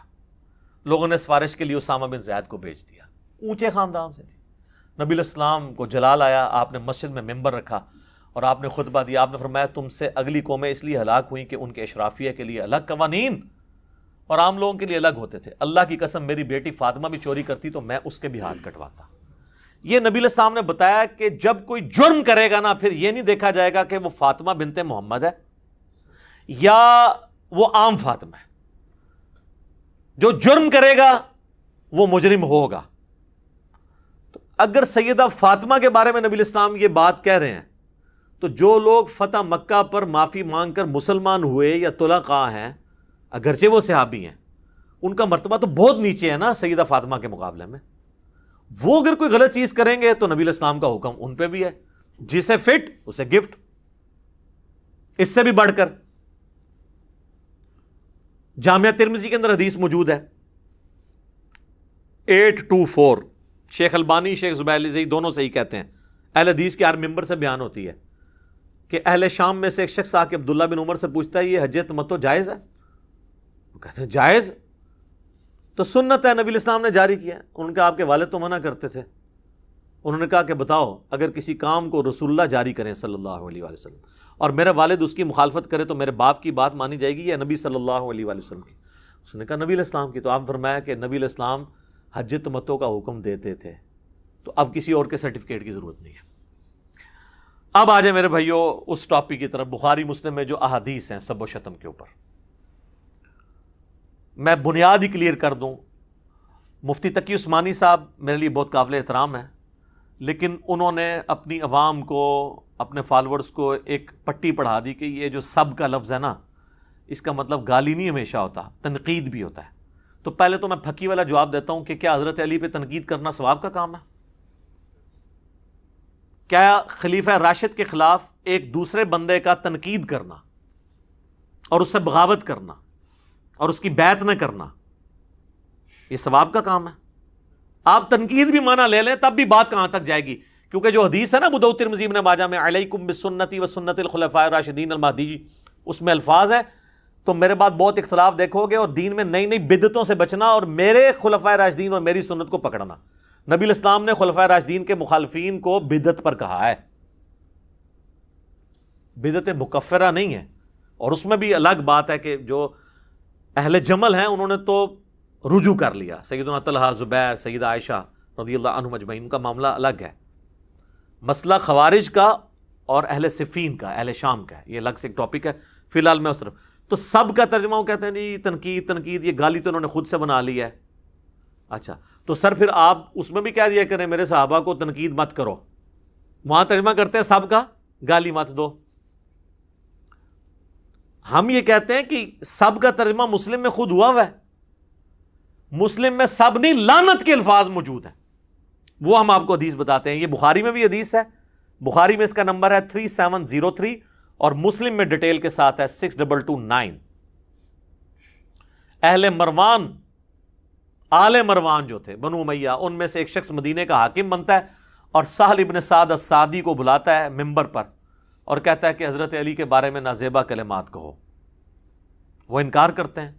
وہ سابقون الاولون میں سے ہیں بلکہ وہ شیعان علی میں سے ہیں. بنو امیہ کے دور میں حضرت علی کے فضائل بیان کیا کرتے تھے. بخاری مسلم آپ کھول کے دیکھیں. لوگ ان کو جب حج کے موقع پر ملتے کہ آپ چند اصحاب میں سے ہیں سینئر جو باقی ہیں جنہوں نے رسول اللہ کی صحبت کی تو آپ ہمیں بتائیں تو وہ ایک حدیث سنایا کرتے تھے بڑی گج وج کے کہ اللہ کی قسم میں جانتا ہوں کہ غزوہ احد کے موقع پر جب رسول اللہ کے دانت شہید ہوئے تو کون تھا جو حضور کے زخم دھوتا تھا اور کس نے مرہم پٹی کی.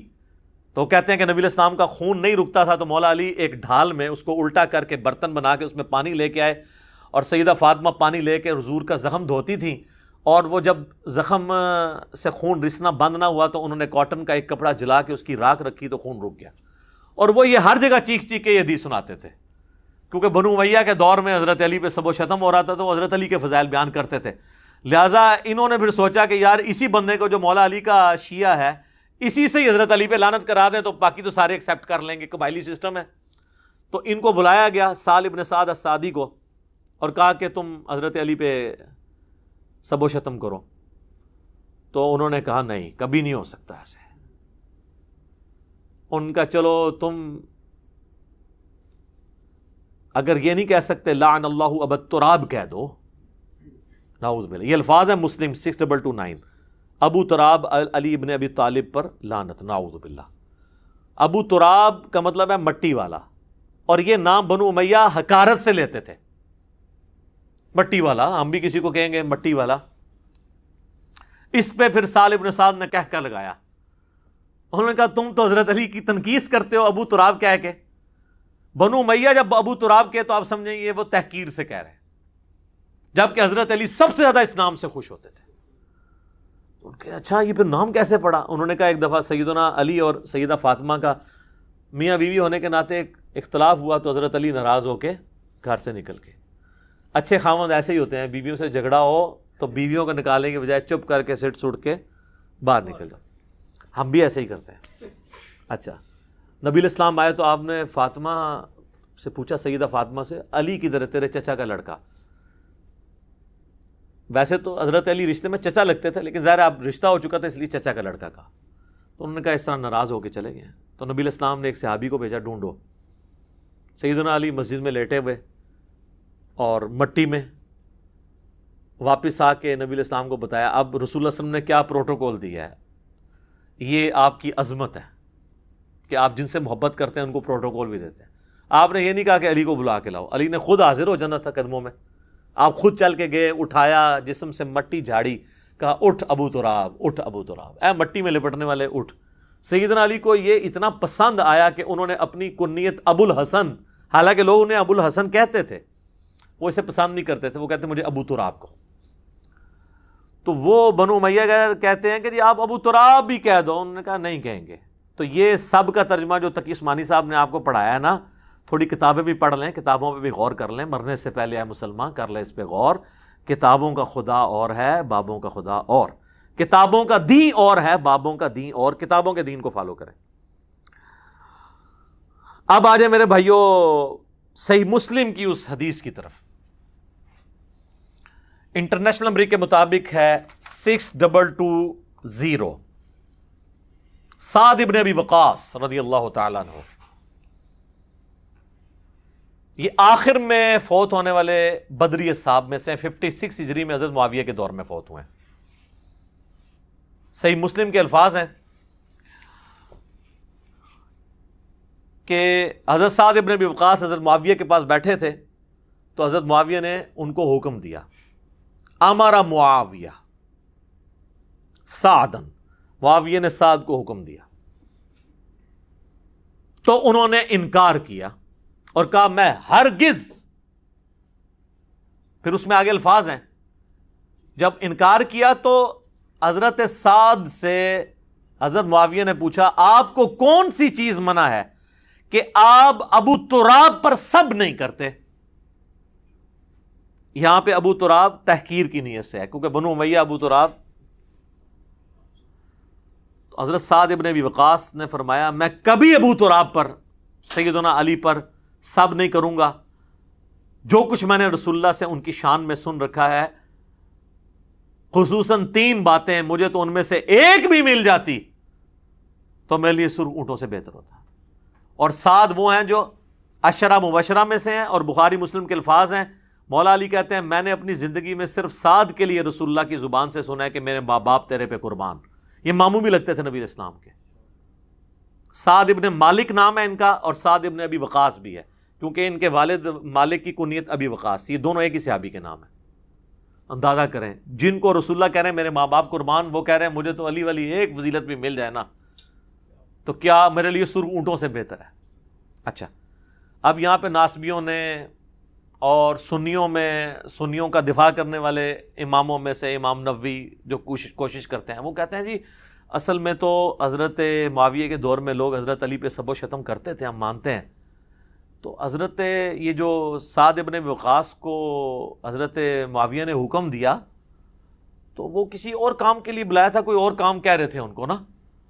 تو اس کے بعد حضرت معاویہ نے پوچھا آپ کو کون سی چیز مانے ہے کہ آپ حضرت علی پہ سب نہیں کرتے؟ تو وہ کہنا یہ چاہ رہے تھے کہ باقی سب لوگ تو حضرت علی کو گالیاں نکالتے ہیں، آپ کیوں نہیں نکالتے؟ مجھے آپ حضرت علی کے کوئی فضائل سنائیں تاکہ میں ان لوگوں کو قائل کروں۔ ہائے ہائے ہائے، اوے کہانیوں اور بناؤ جیڑی کوئی سنی جائے۔ یقین کریں یہ آپ اپنے کسی 5ویں کلاس کے بچے کو بھی بتائیں گے نا، وہ بھی آپ کے اوپر ہنسے گا کہ یار آپ کے بزرگوں کا یہ علمی لیول تھا، یہ امام نووی اس طرح کی کہانیاں کروا کے گئے ہیں، باقیوں کو تو چھوڑ دیں۔ 7ویں صدی ہجری کے اندر بڑا امام ہے جس نے مسلم کی شرح لکھی اور تبویب کی، باب باندھے.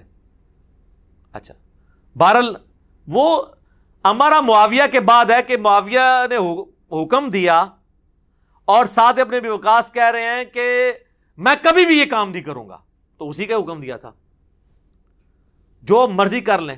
بہرحال ابن تیمیہ کو داد دینی چاہیے، ابن تیمیہ نے مسئلہ حل کر دیا.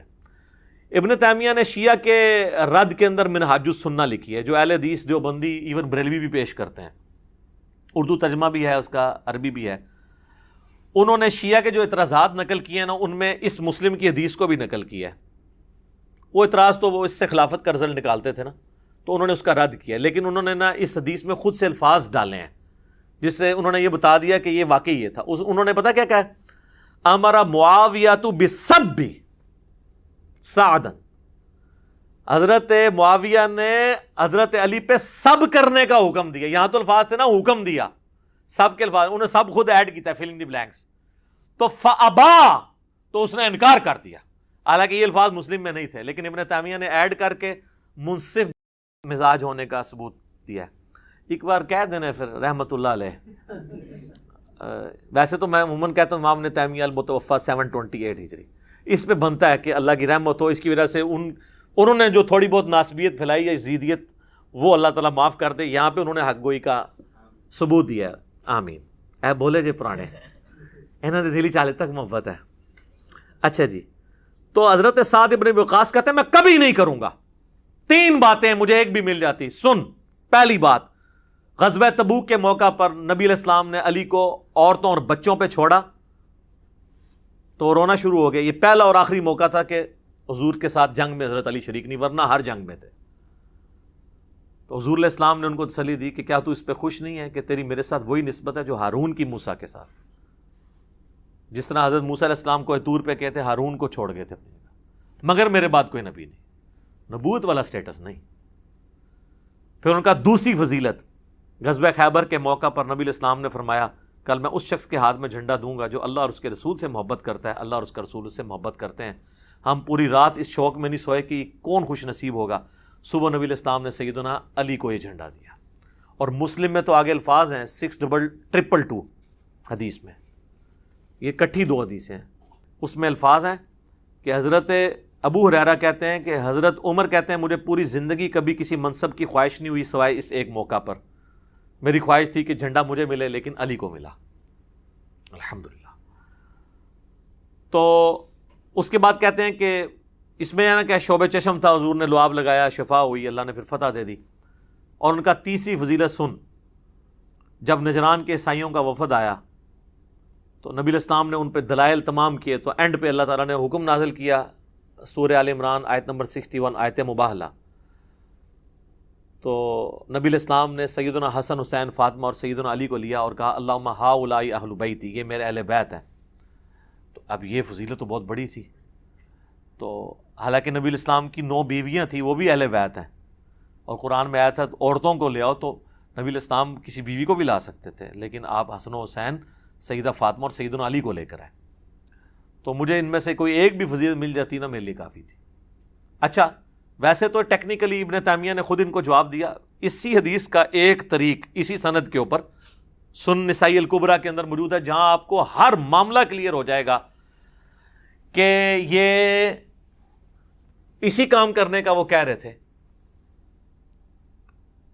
کیونکہ اس طریق کے اندر آتا ہے کہ پھر ان کا بیٹا کہتا ہے کہ جب میرے باپ سعد ابن ابی وقاص نے حضرت معاویہ کو یہ باتیں سنائی نا، تو جتنے دن حضرت معاویہ مدینہ شریف رہے، رسول اللہ صلی اللہ علیہ وآلہ وسلم کے اس عظیم صحابی اور ان کے داماد سیدنا علی بن ابی طالب کے بارے میں ایک جملہ بھی تنقیص کا اپنی زبان سے نہیں نکالا. تو وہی نکالتے تھے نا. ٹھیک ہے. اور ایک طریق اس کا سپورٹیو ابن ماجہ میں بھی ہے، اس میں الفاظ ہیں کہ ایک چوتھی فضیلت بھی بتائی، من کنت مولا فہذا علی مولا. اور اس میں الفاظ ہیں سعد غصے میں آئے اور کہا تو اس کے بارے میں بات کرتا ہے جس کے بارے میں یہ فضیلتیں ہیں. تو غصہ انہی پہ تو کر رہے تھے. اگر وہ فضائل سننا چاہ رہے تھے، آپ آئیں نا ہم سے آ کے فضائل سنیں نا، کہ حضرت علی کے کو فضائل سنائیں، ہم آپ کو کھانا بھی کھلائیں گے. غصہ تو نہیں آپ پہ کریں گے. غصہ ہم جن پہ کرتے ہیں انہی پہ کرتے ہیں، آپ کو پتہ ہے. تو کوئی بات کرنے والی کریں. اچھا یہ سنن نسائی الکبریٰ نا ایک بڑی نیکی کا کام ہوا ہے اس امت کے اندر. میں تھوڑا آپ کو بتا بھی دوں چونکہ یہ سب و شتم کی اکثر احادیث سنن نسائی الکبریٰ میں. میرے بھائیو امام احمد بن شعیب نسائی رحمہ اللہ تعالی المتوفی 303 ہجری، یہ اہل سنت کے بڑے ائمہ میں سے ہیں. بخاری اور مسلم کے بعد روئے ارض پہ اہل سنت کی سب سے صحیح ترین کتاب سنن نسائی ہے. ویسے اس کو ترتیب میں 5ویں نمبر پہ نام لیتے ہیں، بخاری، مسلم، ترمذی، ابو داؤد، نسائی، ابن ماجہ. لیکن صحت کے اعتبار سے سب سے کم ضعیف روایتیں اگر جس کتاب میں ہے نا وہ سنن نسائی ہے، بخاری مسلم کے بعد. امام نسائی نے یہ کتاب لکھی تھی سنن نسائی الکبریٰ، جس میں 11,770 احادیث تھی، 11,770. ہمارے پاس جو سنن نسائی ہے کدھر، ادھر پڑی ہوئی ہے، ادھر پڑی ہوئی ہے یہاں پہ. اس کے ساتھ آپ دیکھیں دارالاسلام والوں نے لکھا ہے سنن نسائی الصغریٰ، یہ چھوٹی سنن نسائی ہے. اس میں حدیثیں ہیں 5,761. یہ ان کے ایک شاگرد تھے امام نسائی کے، امام ابن السنی، کام بھی سنی اللہ انہوں نے کی تھا. اچھا یہ میں ایک جوک کے طور پہ بول رہا ہوں، آپ کو پتہ چل جائے گا کیوں، کیونکہ کچھ اہم چیپٹر تھے جو نکال دیے اس میں سے، تو وہ اس لیے میں کہہ رہا ہوں. ان کا نام بھی سنی تھا، ابن السنی. تو سنیہ دا پتر ابن السنی. تو امام ابن السنی جو تھے المتوفی 364 ہجری، یہ نہ کہنا میں کو گستاخی کی ہے، میں نے ایک علمی اختلاف کر رہا ہوں لائٹر موڈ کے اندر. انہوں نے نا اس کی تلخیص کر کے نا وہ آدھی حدیثیں کر دی، کدھر 11,770 اور کدھر 5,761، اور کچھ اس کے چیپٹر اس میں سے نکال دیے. وہی اصل چیپٹر سن. خیر ہے کوئی مسئلہ نہیں، تسی کڈے نہ سی پھر پا لینے وچ. اچھا دنیا میں یہ کتاب موجود ہے، عربی میں ہے، ابھی تک اس کا اردو ترجمہ نہیں ہوا. الصغریٰ کا ہوا ہے، اس کا نہیں ہوا ہوا کبریٰ کا. دارالکتب العلمیہ بیروت نے چھاپی ہوئی ہے، PDF موجود ہیں، ہم ایک ایک انشاءاللہ اس میں لگائیں گے. اس کے کچھ چیپٹر تھے بڑے امپورٹنٹ. عمل الیوم واللیلہ، صبح شام کے سنت اذکار، جس میں سے ہم نے یہ اپنے اذکار کارڈ میں وہ جو لکھی ہے نا حدیث، وہ دیکھیں سنن نسائی الکبریٰ 9928 نمبر، کہ جو آیت الکرسی فرض نماز کے بعد پڑھ لے وہ مرتے ہی جنت میں داخل ہوگا. نیچے لکھا ہے سنن نسائی الکبریٰ، یہ اس میں تھی. اس کا چیپٹر تھا عمل الیوم واللیلہ. اسی کا ایک چیپٹر ہے وفات النبی، جس میں نبی علیہ السلام کی وفات کے اوپر آپ کا جنازہ کیسے پڑھا گیا، جو آپ کو کہانی کرائے گی جنازہ وہی نہیں. اس میں نے الگ سے 163 مسئلہ ریکارڈ کروایا تھا. ایک اور چیپٹر ہے اس کا نام ہے فضائل قرآن. ایک اور چیپٹر ہے جس کا نام ہے فضائل صحابہ. اور ایک اور چیپٹر ہے جس کا نام ہے خصائص علی، جس کی لکھنے وجہ سے امام نسائی کو شہید کر دیا ناسبیوں نے. اور یہ دارالاسلام والوں نے باقاعدہ سنن نسائی کے تعارف میں لکھا ہے کہ امام نسائی کو محبت اہل بیت کی وجہ سے شہید کیا گیا. وہ جب شام گئے انہوں نے خصائص علی، انہوں نے کہا کہ شامی لوگ حضرت علی کو برا کہتے ہیں، تو انہوں نے حضرت علی کے فضائل بیان کیے. وہ تو یہی سمجھ رہے تھے ہماری طرح کہ اہل حدیث کو آپ قرآن و حدیث سے بتائیں گے تو مان لیں گے. انہوں نے 194 حدیثیں جمع کی، وہاں پہ درس شروع کیا. انہوں نے کہا یہ کون ہے بھائی علی، کیڑا علی؟ انہوں نے کہا بھائی علی علی ہے. انہوں نے کہا بھائی جی کو میرے شام دی کو فضیلت بیان کرو. انہوں نے کہا میرے شام کی تو فضیلت میں کوئی چیز نہیں ہے، وہ برابر چھوٹ بھی جائیں تو بڑی بات ہے. ان کا کوئی تو ہے. انہوں نے کہا ہاں ایک ہے، پھر آپ سن نہیں سکو گے. انہوں نے مسلم کی حدیث سنا دی کہ خدا اس کا پیٹ نہ بھرے. وہ ان پہ ٹوٹ پڑے اور ان کو شہید کر دیا. تو یہ ایک علیحدہ سے ایک ٹاپک ہے.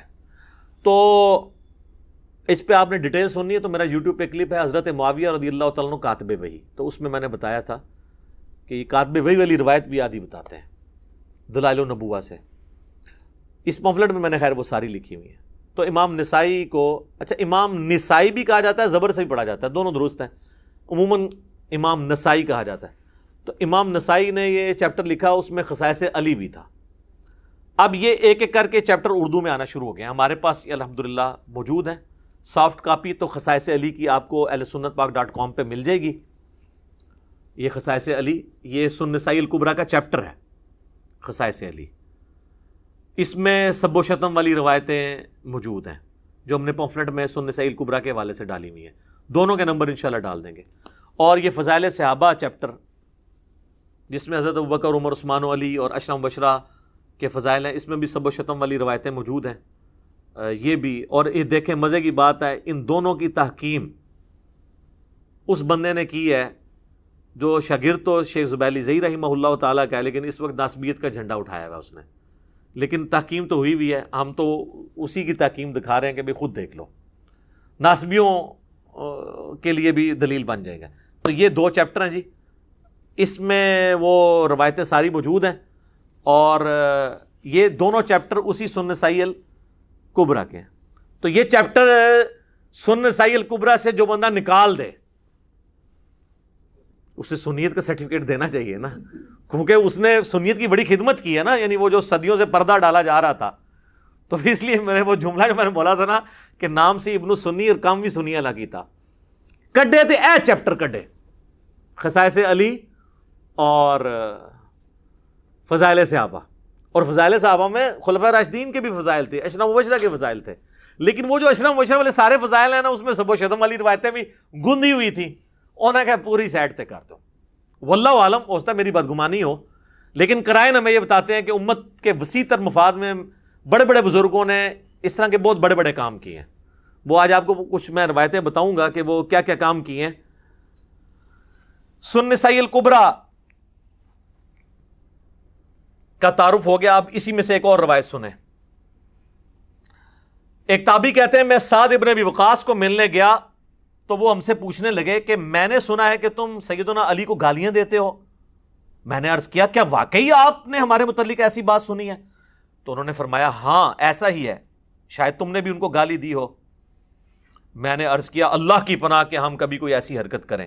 تو سعد ابن ابی وقاص نے فرمایا دیکھنا علی ابن ابی طالب کو کبھی گالی نہ دینا، بے شک اگر یہ لوگ میری مانگ یعنی یہ جو سر کے درمیان آرا بھی رکھ دیں اور مجھے دھمکی دیں کہ 2 ٹکڑے کر دیے جائیں گے، اور مجھے کہیں کہ میں علی کو گالی دوں، تو پھر بھی میں علی کو گالی نہیں دوں گا، کیونکہ میں نے خود رسول اللہ سے علی کے فضائل میں بہت کچھ سن رکھا ہے۔ اچھا یہ کون تھے؟ وہ کوئی ایرانی فنڈڈ لوگ تھے جو حضرت سعد کو کہتے تھے کہ علی کو گالیاں دو؟ کوئی سعودی ریال آتے تھے ان کو؟ بنو امیہ تھے؟ اچھا المستدرک للحاکم میں ایک حدیث ہے، ایک تابعی ہیں قیس بن ابو حازم، وہ کہتے ہیں کہ میں مدینہ شریف کے بازار میں گھوم رہا تھا، اسی دوران احجار زیت ایک بازار کا نام تھا، میں وہاں پر پہنچا تو میں نے دیکھا کہ لوگ ایک گھوڑ سوار کے گرد جمع ہے، کوئی بندہ گھوڑے پہ بیٹھا ہوا ہے، اس کے گرد لوگ جمع ہے، اور وہ گھوڑ سوار جو ہے وہ سیدنا علی بن ابی طالب کو گالیاں بک رہا ہے۔ یار دیکھو اندازہ کرو، یہ مسلمانوں کی حالت ہے، اور لوگ اس کے گرد مجمع لگائے ہوئے ہیں۔ اسی دوران سعد ابن ابی وقاص وہاں تشریف لے آئے، وہی سعد، تو وہ مجمع کو چیرتے ہوئے آگے آگے، لوگ بھی ان کے احترام میں ہٹ گئے، ظاہر ہے اتنا بڑا صحابی۔ پھر انہوں نے اس شخص کو مخاطب کر کے کہا کہ تو کس بنیاد پر علی ابن طالب کو گالیاں دے رہا ہے؟ مجھے بتا، کیا علی سب سے پہلے مسلمان نہیں ہوا تھا؟ کیا سب سے پہلا شخص جس نے رسول اللہ کے ساتھ نماز پڑھی وہ علی نہیں تھا؟ کیا دنیا سے سب سے زیادہ بے رغبتی رکھنے والا شخص علی نہیں تھا؟ کیا سب سے بڑھ کر علم رکھنے والا شخص علی نہیں تھا؟ پھر سعد ابن ابی وقاص مزید فضائل ذکر کرتے رہے، حتیٰ کہ فرمایا کہ کیا علی رسول اللہ کی صاحبزادی کے رشتے سے آپ کا داماد نہیں تھا؟ کیا رسول اللہ کے غزوات میں علی آپ کے جھنڈے کو تھام کر سب سے آگے نہیں ہوتا تھا؟ اس میں سے کوئی ایک فضیلت بھی کسی اور بندے کو حاصل ہے اس لیول کی؟ داماد حضرت عثمان ہیں لیکن نسل نہیں چلی، اہل بیت جو ہیں وہ اولاد علی ہے۔ پھر حضرت صاحب نے اپنا منہ قبلے کی طرف کیا اور دونوں ہاتھ اٹھا کر کہا اے اللہ، یہ شخص تیرے ولیوں میں سے ایک ولی کو گالیاں بک رہا ہے، اس ہجوم کے منتشر ہونے سے پہلے اپنی قدرت کا مظاہرہ دکھا۔ سیدنا قیس بن ابو حازم کہتے ہیں ہم ابھی منتشر بھی نہ ہوئے تھے کہ اس گستاخ کی سواری نے اس کی سواری زمین میں دسنے لگی، تو اس سواری نے اس کو زمین پر پٹخ دیا، اس کی کھوپڑی ایک پتھر پر جا کر لگی اور وہیں پر اس کا بھیجا باہر نکل آیا اور وہ مر گیا۔ اذانیں شروع ہو چکی ہیں انشاءاللہ، بقیہ کی احادیث اذانوں کے وقفے کے بعد صلی اللہ علیہ وسلم۔ ہاں جی جناب، اگلی حدیث سنن ابی داؤد سے ہے، انٹرنیشنل نمبر ہے اس کا 4648۔ یہ وہ عشرہ مبشرہ والی حدیث، 10 جنتی صحابہ ایک مجلس میں۔ اب دیکھیں یہ حدیث بھی یہ لوگ پوری نہیں بیان کر سکتے. جو میں آپ سے کہہ رہا تھا نا کہ یعنی پردہ ڈالا جاتا ہے, تو اس میں بھی آپ دیکھیں امام ابو داؤد نے ان لوگوں کے نام چھپا لیے ہیں جو بیچ میں تھے اور فلاں فلاں کر کے بات کی ہے.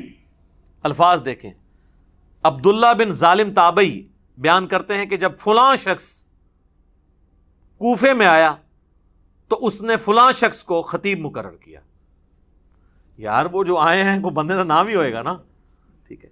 وہ پھر سنن نسائی الکبریٰ کے جو چیپٹر ہے اس میں آپ کو کھلے گا, جو چیپٹر امام ابن السنی نے نکالا تھا. پتہ چلا وہ کیوں نکالا تھا چیپٹر, تاکہ یہ فلاں فلاں والا بھی معاملہ. لیکن امام نسائی کا یہ چیپٹر تو آ چکا ہے نا جی, عربی میں تو پہلے سے تھا. یہ دونوں سسپینس ہیں, یہ فلاں فلاں کون تھا وہ اگلی روایت میں. ابھی آپ مزہ لیں اس کا. وہ کہتے ہیں جب فلاں شخص آیا تو پھر سیدنا سعید ابن زید نے میرا ہاتھ پکڑا, حضرت عمر کا بہنوئی.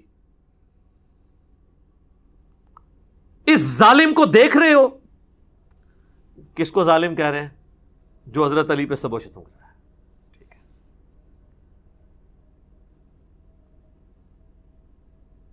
سیدنا عبداللہ بن ظالم تابعی بیان کرتے ہیں کہ پھر سیدنا سعید بن زید نے فرمایا 9 افراد کے بارے میں جنتی ہونے کی گواہی دیتا ہوں, اگر 10ویں کا ذکر کر دوں تو کوئی گناہ کی بات نہیں ہوگی. میں نے پوچھا وہ کون ہے؟ تو انہوں نے فرمایا کہ رسول اللہ صلی اللہ علیہ وآلہ وسلم کوہ ہیرا پر کھڑے ہو کر فرمانے لگے, اے ہیرا پہاڑ تھم جا, تجھ پر اس وقت نبی یا صدیق یا شہید تو موجود ہیں. پھر میں نے پوچھا وہ 9 افراد کون ہیں؟ تو سعید ابن زید نے کہا کہ رسول اللہ صلی اللہ علیہ وآلہ وسلم, ابو بکر, عمر, عثمان, علی, طلحہ, زبیر, سعد ابن ابی وقاص, عبد الرحمن بن عوف. یہ کل 9 ہوئے. اس میں حضرت ابو عبیدہ ابن جرح کا نام نہیں ہے. ابو عبیدہ ابن جرح کا نام جو ہے نا وہ ترمذی والی حدیث ہے 3747 عبد الرحمن بن عوف سے, اس میں ہے. اور ایک دوسرا شخص جو 10واں ہے وہ بھی جنت میں. تو ان کا یہ وہ 10واں کون ہے؟ تو پہلے تو انہوں نے کوشش کی کہ نہ بتایا جائے. ان کا 10واں میں ہوں, سعید ابن زید. اچھا جی, یہی حدیث جب آئی ہے نا سنن نسائی الکبریٰ میں, جس میں امام داؤد نے لکھا فلاں شخص فلاں کو ملنے ادھر آیا تو اس نے فلاں کو کھڑا کیا. اب سنیں وہ کیا کہتے ہیں. سیم سند ہے. عبداللہ بن ظالم تابعی رحمہ اللہ بیان کرتے ہیں کہ جب حضرت معاویہ بن ابی سفیان کوفے میں آئے تو حضرت مغیرہ ابن شعبہ نے کچھ خطیب مقرر کیے. یہ دونوں فلاں فلاں نام آگے, جو کہ سیدنا علی پر زبان درازی کر رہے تھے. الفاظ یتناولون, حضرت علی کے عیب بیان کرنے لگے. چنانچہ سعید ابن زید نے میرا ہاتھ پکڑا اور فرمایا اس ظالم کو دیکھتے ہو, یہ ایک جنتی شخص پر لعنت کروا رہا ہے. کون؟ یا مغیرہ ابن شعبہ کو انہوں نے کہا یا حضرت معاویہ کو. یہ مجھے کہتے ہیں جی ظالم مغیرہ کے الفاظ کدھر ہیں؟ وہ تو میں بتاؤں گا کہ وہ 6 دفعہ انہوں نے کہا اوئے مغیرہ, اوئے مغیرہ, کیونکہ اس حدیث میں الفاظ ہیں کہ انہوں نے اوئے مغیرہ کو 3 دفعہ ریپیٹ کیا, تو 6 ہو گیا نا. تو میں رجوع کرتا ہوں, میں نے پچھلی دفعہ کہا تھا 3 دفعہ کہا, انہوں نے 6 دفعہ کہا. میں بھی رجوع کرتا ہوں چیزوں پہ, ٹھیک ہے جی. وہ آگے آئے گی حدیث. تو ایک جنتی شخص پر لعنت کرواتا ہے. پھر انہوں نے 9 افراد کے بارے میں گواہی دی. پھر وہی والی حدیث ریپیٹ ہو جاتی ہے کہ وہ کون سے جنتی ہیں, 10ویں خود. سنن نسائی الکبریٰ میں ایک اور حدیث ہے اسی فضائل صحابہ والے چیپٹر میں. یہی تابعی کہتے ہیں کہ میں سعید ابن زید کے پاس آیا تو میں نے عرض کی کہ کیا آپ اس ظالم شخص پہ تعجب نہیں کرتے کہ جس نے سیدنا علی پر سب و شتم کرنے کے لیے خطیب مقرر کیے ہوئے ہیں. یہاں پہ سب کا لفظ نہیں ہے, یشتمون, یشتمون علی. تو شتم کا لفظ تو ہوتا ہی گالی کے لیے, تنقید کے لیے نہیں. وہ کہتے ہیں سب کا لفظ یہ تھے, اس میں الفاظ ہے. تو انہوں نے فرمایا کیا وہ ایسا کرتا ہے واقعی, جبکہ میں گواہی دیتا ہوں کہ 9 افراد جنت میں ہیں. پھر انہوں نے وہی حدیث سنائی عشرہ مبشرہ والی, اور 10واں پھر اپنا ذکر کیا. اب یہ حدیث صحیح ابن حبان میں, مسند احمد اور کئی کتابوں موجود ہے. اب آ جائیں ایک اور حدیث جو سنن نبی داؤد کے اندر موجود ہے. سنن نبی داؤد سے عشرہ مبشرہ والی حدیث ہی نہیں بیان کر سکتے. 4650 ایک تابعی ہیں, وہ کہتے ہیں کہ میں فلاں شخص کے پاس کوفے کی مسجد میں بیٹھا ہوا تھا اور اہل کوفہ بھی موجود تھے. پھر امام داؤد نے فلاں لکھ دیا. فلاں کا کوئی نام ہی ہوئے گا. کوفے کی مسجد میں, بڑی جامع مسجد میں بیٹھا ہوا تھا.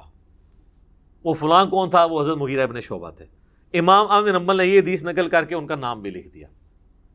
امام ابو داؤد کو شرم آئی کہ میں فلاں کر کے نام تو چھپا رہا ہوں. ظاہر ہے انسان کا ضمیر تو ملامت کرتا ہے, سچائی تو پھر کھٹکتی ہے. آپ حیران ہوں گے, اس حدیث کے بعد نا امام ابو داؤد نے ایک حدیث لی ہے, اس میں تو انہوں نے فلاں لکھ دیا, دونوں حدیثوں میں فلاں فلاں کر کے نا فلاں کو بچا لیا. پھر اس کے بعد اچانک ایک حدیث لے کے آتے ہیں جس کا اس پورے چیپٹر سے خلافت کے کوئی تعلق نہیں ہے, اور وہ حدیث یہ لے کے آتے ہیں کہ جب سہیل ابن عمرو صلح حدیبیہ کے موقع پر حضور علیہ السلام سے معاہدہ کرنے آیا تو وہ بار بار حضور کی داڑھی کی طرف ہاتھ بڑھاتا تھا. بعض لوگوں کو عادت ہوتی ہے نا داڑھی کو ہاتھ لگا کے بات کرنا یا ٹھوڑی کو. تو کہتے ہیں ایک شخص وہاں کھڑا تھا جس نے اپنے تلوار کی جو ہاتھ والی سائڈ ہے نا, جہاں سے دستی اس کو پکڑا جاتا, تو وہ اس کے ہاتھ پہ اس نے ماری. اس نے کہا اپنے جو ہے نا ہاتھ رسول اللہ کی داڑھی سے پیچھے کر. تو وہ کہتے ہیں وہ شخص حضرت مغیرہ ابن شعبہ تھے. اس حدیث کا خلافت کے چیپٹر کے ساتھ کوئی تعلق ہے؟ وہ اصل یہ بتانا چاہ رہے تھے کہ یہ جو فلاں شخص ہے نا وہ مغیرہ ابن شعبہ ہے اور وہ صحابی ہے اور صلح حدیبیہ کا صحابی ہے. پھر وہ حدیث لے کے آتے ہیں, مسلم شریف میں بھی حدیث ہے کہ نبی علیہ السلام نے فرمایا کہ جنہوں نے درخت کے نیچے میرے ہاتھ پہ بیعت کی ہے میں اللہ سے امید کرتا ہوں ان کو آگ نہیں چھوئے گی. صلح حدیبیہ والے. یہ مسئلہ ہم آگ کا جہنم یا جنت نہیں کسی کی طے کر رہے ہیں, ہم تو یہ کہہ رہے ہیں کہ کس کے ایٹیچیوڈ کی خمیازہ آج ہم بھگت رہے ہیں. آج اگر ہمارے پاس طاقت ہو ہم ان کو دوبارہ دنیا میں لیں اور ان کہیں کہ حضرت دیکھیں آپ لوگوں کی وجہ سے اس وقت امت کی کیا حالت ہوئی ہے, تو وہ بھی اپنے اس عمل کے اوپر پچھتائیں, چاہے وہ حضرت معاویہ رضی اللہ تعالیٰ عنہ ہوں, عمر بن عاص ہوں یا مغیرہ ابن شعبہ ہوں رضی اللہ عنہم اجمعین. تو وہ کہتے ہیں فلاں شخص کے پاس آ کے میں بیٹھ گیا تو اتنے میں سعید ابن زید وہی حضرت عمر کے بنوئی وہاں پہنچے.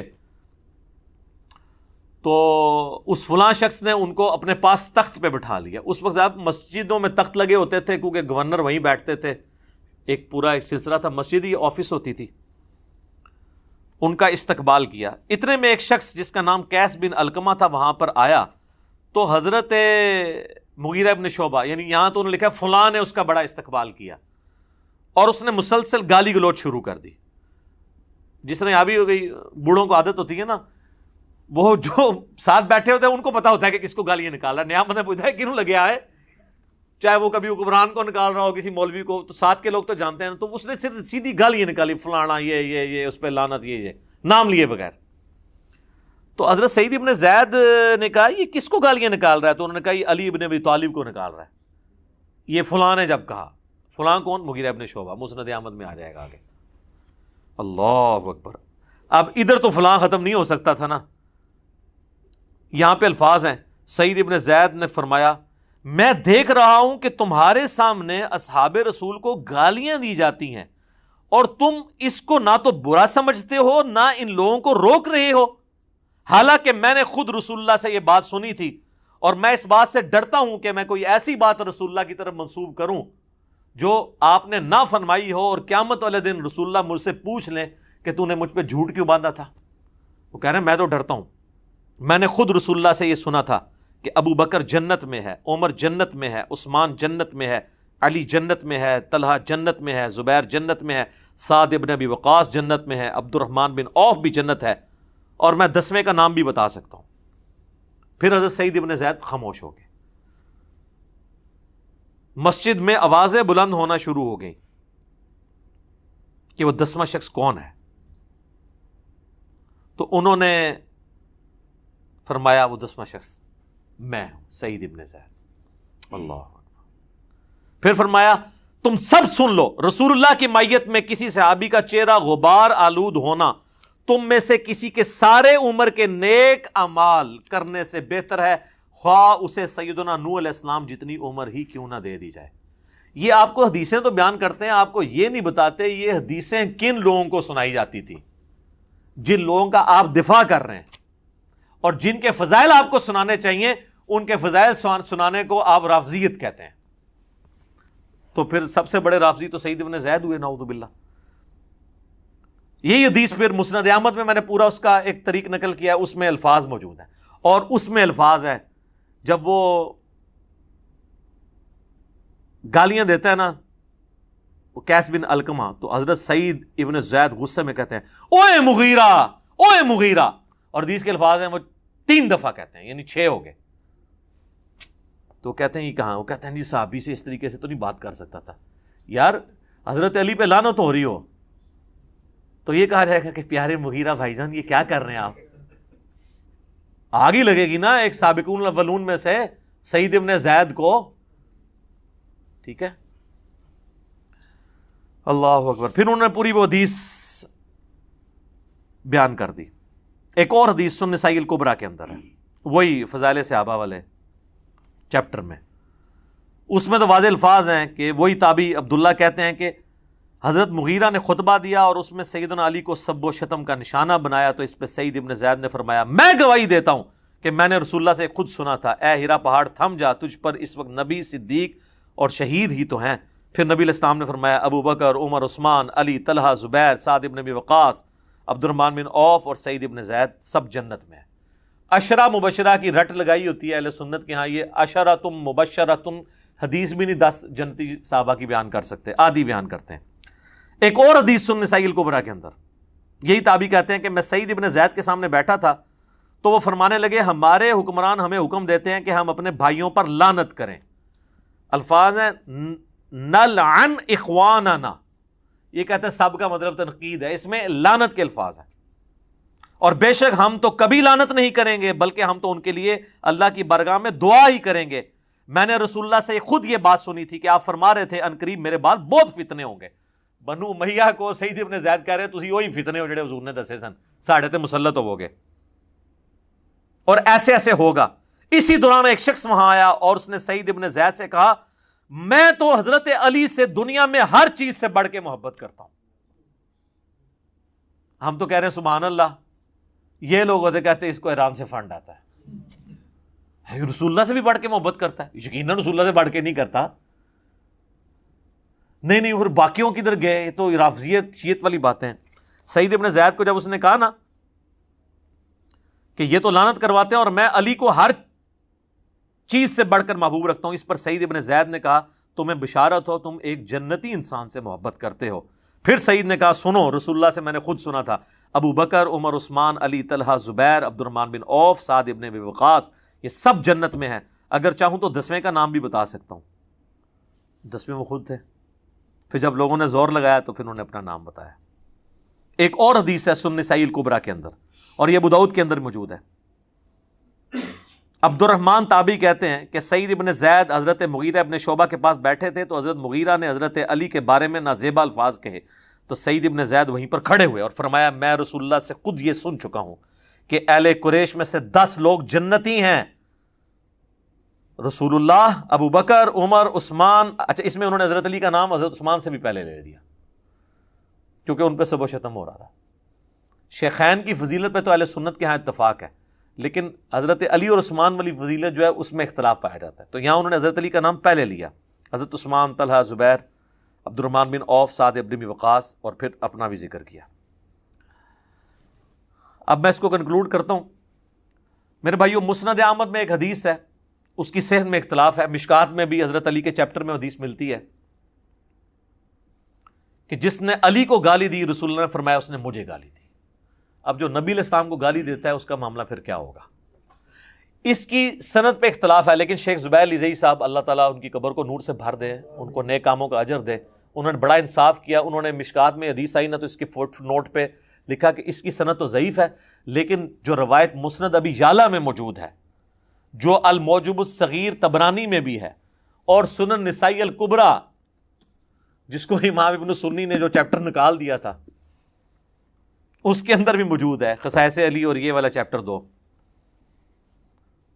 یہ خصائص علی والے چیپٹر میں، کہ ابو عبداللہ تابعی بیان کرتے ہیں کہ ام المومنین سیدہ ام سلمہ جو ہماری ماں سب سے آخر میں فوت ہوئی ہیں، واقعہ کربلا کے بھی 3 سال بعد 64 ہجری میں واقعہ کربلا ان کی زندگی میں ہوا ہے.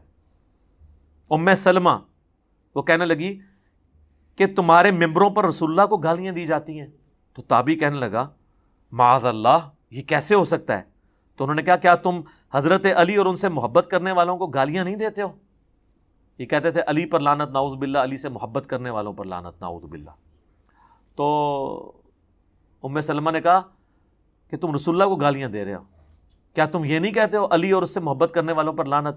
اور میں نبی کی بیوی گواہی دیتی ہوں کہ علی سے سب سے زیادہ محبت رسول اللہ کیا کرتے تھے۔ تم جب یہ کہتے ہو نا کہ علی سے محبت کرنے والوں پر لعنت، تو یہ حضرت علی سے سب سے زیادہ محبت کرنے والے خود رسول اللہ تھے صلی اللہ علیہ وآلہ وسلم۔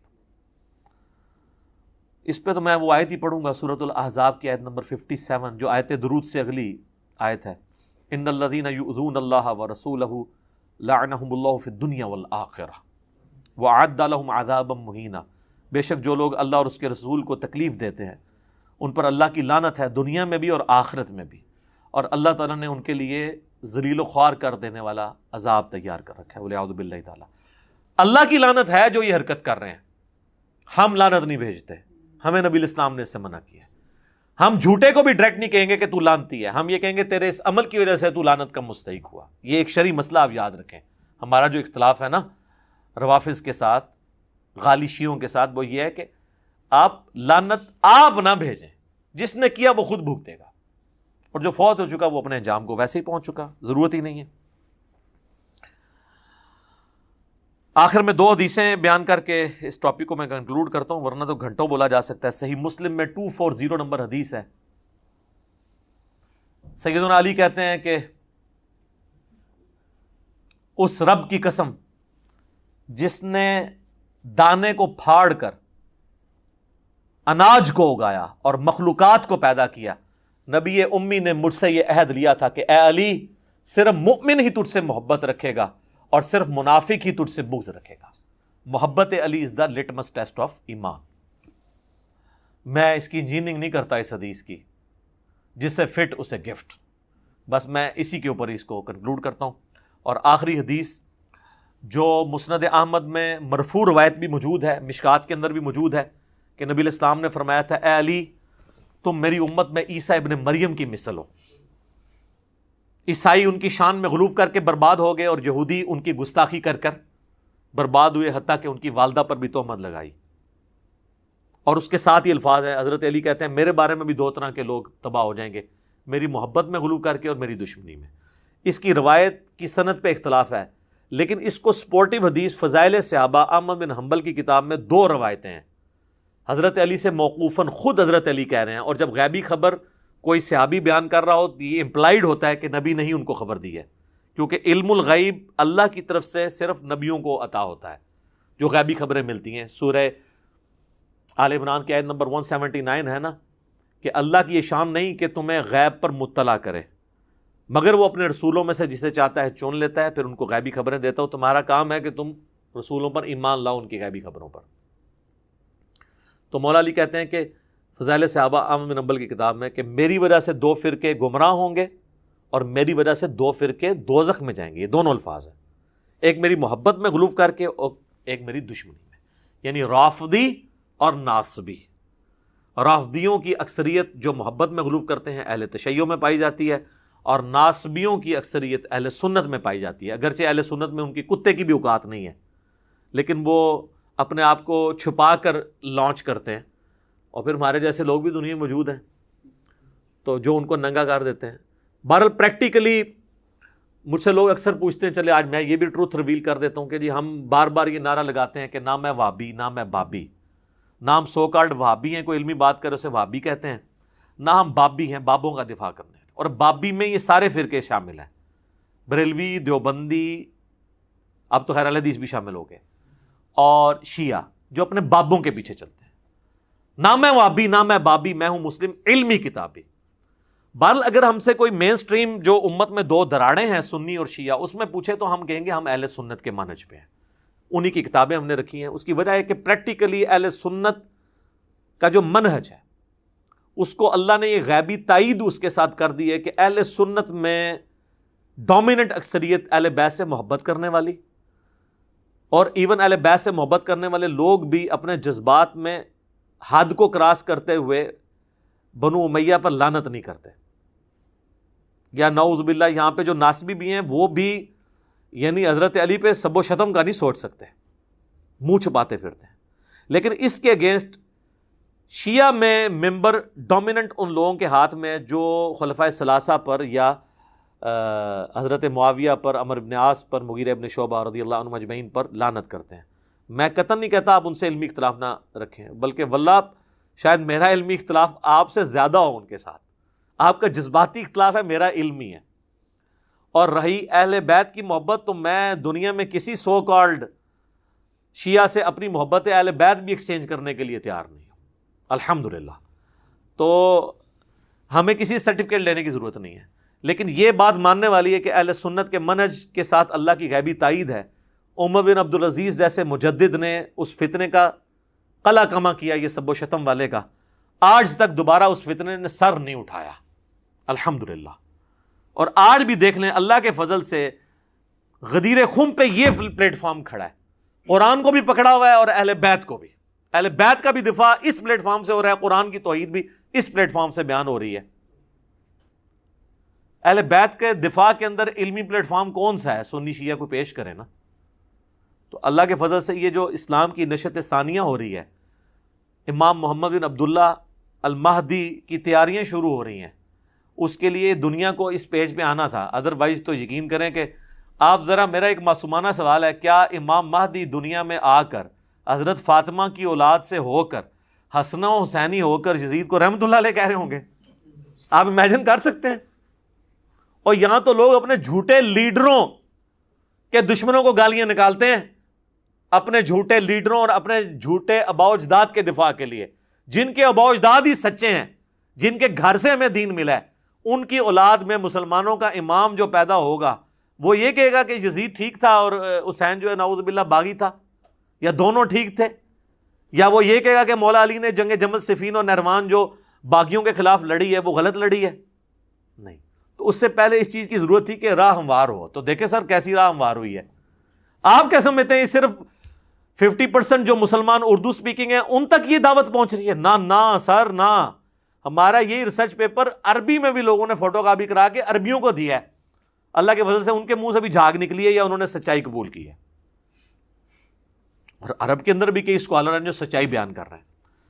تو اگر سنی میں آ گئے تو شیعوں نے نہیں ماننا امام مہدی کو، اور شیعوں میں آ گئے سنیوں نہیں ماننا. تو انشاءاللہ دونوں میں نہیں آئیں گے، وہ انشاءاللہ بکش مسلمان ہوں گے. ٹھیک ہے نا؟ اب میں نہیں کہتا میری نسبت ان کو کوئی حاصل ہو جائے گی نعوذ باللہ. میں کہہ رہا ہوں ہم ان کے خدمت گار ہیں، ان کے لیے گراؤنڈ پرووائڈ کر رہے ہیں اللہ کے فضل سے. تو یہ سب و شتم والا معاملہ بھی ہمارے کئی بھائیوں نے مجھے 3 سال سے نا، وہ جنہوں کہتے ہیں نا بار بار پنچ کرتے تھے، جناب ریکارڈ کراؤ جی، ریکارڈ کراؤ جی. میں کہ یار لکھ دیا، اب خام خواہ میں بات کروں گا تو وہ کہیں گے اس کو موضوع خود بنا رہا ہے. اب چونکہ یہ موضوع انٹرنیشنل موضوع بنا، ایک ٹی وی چینل کے اوپر لاکھوں کے مجمع اس وقت مولوی اکٹھے کر رہے ہیں، آپ دیکھ رہے ہیں.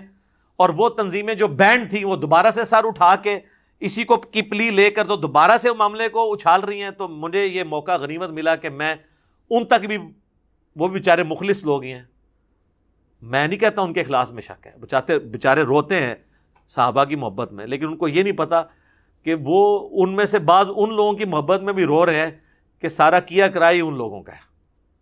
تو جب ان کو حقیقت بتائی جائے گی نا کہ یار یہ جو سب و شتم والی بدعت ہے یہ شروع کس نے کی تھی، تم یہ نعرہ جو لگاتے ہو، مجھے یہ نعرہ بہت پسند ہے، خلافت راشدہ حق 4 یار. بس حق 4 یار تک رو یار، آگے نہ جاؤ. اور پھر حق 4 یار کا پھر حق ادا کرو. ان 4 یاروں کے خلاف جو کھڑا ہوا ہے نا، پھر اس کو سپورٹ نہ کرو. سیدنا علی اور بنو امیہ کہ وہ لوگ جو حضرت علی کے مخالفین تھے، ان کی محبت ایک دل میں جمع نہیں ہو سکتی. ایک تو آپ وہ سیف سائڈ کریں کہ مولا علی کی محبت ایمان کا حصہ ہے. 240 صحیح مسلم کی حدیث. پھر بھی آپ کی تسلی نہ ہو تو ہم آخر میں آپ کے لیے دعا کریں گے کہ اللہ تعالیٰ آپ کا حشر بنو امیہ اور بنو عباس کے ساتھ کرے، اور ہمارا حشر اللہ تعالیٰ اہل بیت کے ساتھ سیدنا علی، حسن حسین اور سیدہ فاطمہ کے ساتھ کرے. آمین کہہ دو تسی، آمین جو کبھی نہیں رہو گے اس تو بعد. آمین یہ لوگ نہیں کہہ سکتے، یہ کانفیڈنس ہی لوز کر جاتے ہیں. ویسے آپ کو کبھی قسطنطینیہ والی بشارت جو ہے وہ یزید پہ فٹ کریں گے، کبھی سمندری جہاد والی جو ہے وہ کسی اور پہ فٹ کریں گے، اور فلاں پر. فلاں والی فلاں پر، فلاں والی فلاں پر. تو اس طریقے سے نہیں ہوگا. ہم کسی کی آخرت کا فیصلہ کرنے یہاں نہیں بیٹھے. آخرت کا معاملہ اللہ کا ہے. اللہ چاہے اپنے بندوں کو پکڑے چھوڑ دے. ہم تو کہہ رہے ہیں دنیا میں جس کی وجہ سے اسلام کو نقصان ہوا ہم اس چیز کو ہائی لائٹ کریں گے. ہمارا کام آپ کو علمی طریقے سے بتانا تھا. سافٹ کاپی ڈاؤن لوڈ کریں، ہارڈ کاپی آپ ہماری جو ہے وہ اکیڈمی میں رابطہ کریں. صبح 9 سے لے کے شام 5 بجے تک. 032159000162 یہ نمبر میں اس لیے نہیں بتا رہا کہ جو چند لوگوں کو تکلیف ہو تو وہ اس پہ گالیاں دیں. آپ گالیاں بھی دے لیں، ہمیں کوئی نہیں ہوتا. مولا علی نے گالیاں کھائی ہیں تو ہم انگلی کٹا کے شہیدوں میں ہم بھی شامل ہو جائیں گے. اس لیے دے رہا ہوں کہ ریسرچ پیپر منگوائیں، اسے پڑھیں، اور اس میں نے ائمہ کے بھی اقوال لکھے ہیں. اور ابھی چند دن پہلے میری ایک ویڈیو بھی ریکارڈ ہوئی ہے. 2 ویڈیوز ہیں، وہ آپ ضرور دیکھیں. ایک تو سیدنا ابوبکر صدیق کے دفاع پر نہج البلاغہ سے میں نے 7 خطبات مولا علی کے پیش کیے شیعہ کی کتب سے، وہ ویڈیو آپ دیکھیں.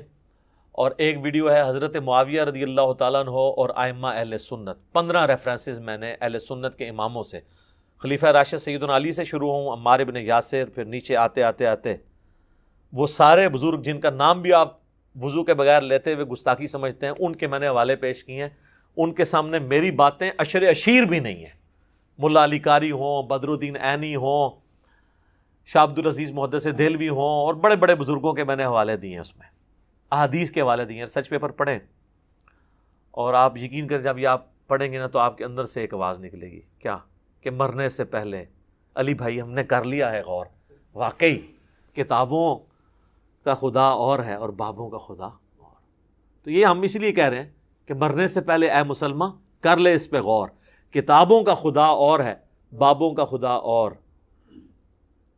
کہنے کو تو دین سب کا اسلام ہے، لیکن کتابوں کا جہاں اور ہے، بابوں کا جہاں اور. اور جب یہ تو راگ لاپے گا تو ایک دن آئے گا تیرے اندر سے آواز نکلے گی. کیا کہ نہ میں وہابی نہ میں بابی، میں ہوں مسلم علمی کتابی. ٹھیک ہو گیا جی. اللہ تعالیٰ سے دعا ہے جو حق بات میں نے کہی اللہ تعالیٰ ہمارے دلوں میں راسخ فرمائے. اگر جذبات میں میرے منہ سے کوئی غلط بات نکل گئی تو اللہ تعالیٰ ہمارے دلوں سے اسے دھو ڈالے، ہمیں معاف بھی کر دے، ہمیں کتاب و سنت کی تعلیمات پر عمل کر کے دوسرے بھائیوں تک پہنچانے کی توفیق عطا فرمائے. قیامت والے دن ہمارا ساتھ نبی صلی اللہ علیہ وآلہ وسلم، ان کے اہل بیت علیہم السلام اور ان کے خلفائے راشدین اور صحابہ اکرام علیہم رضوان کے ساتھ کرے. آمین ثم آمین. وما علینا الا البلاغ المبین.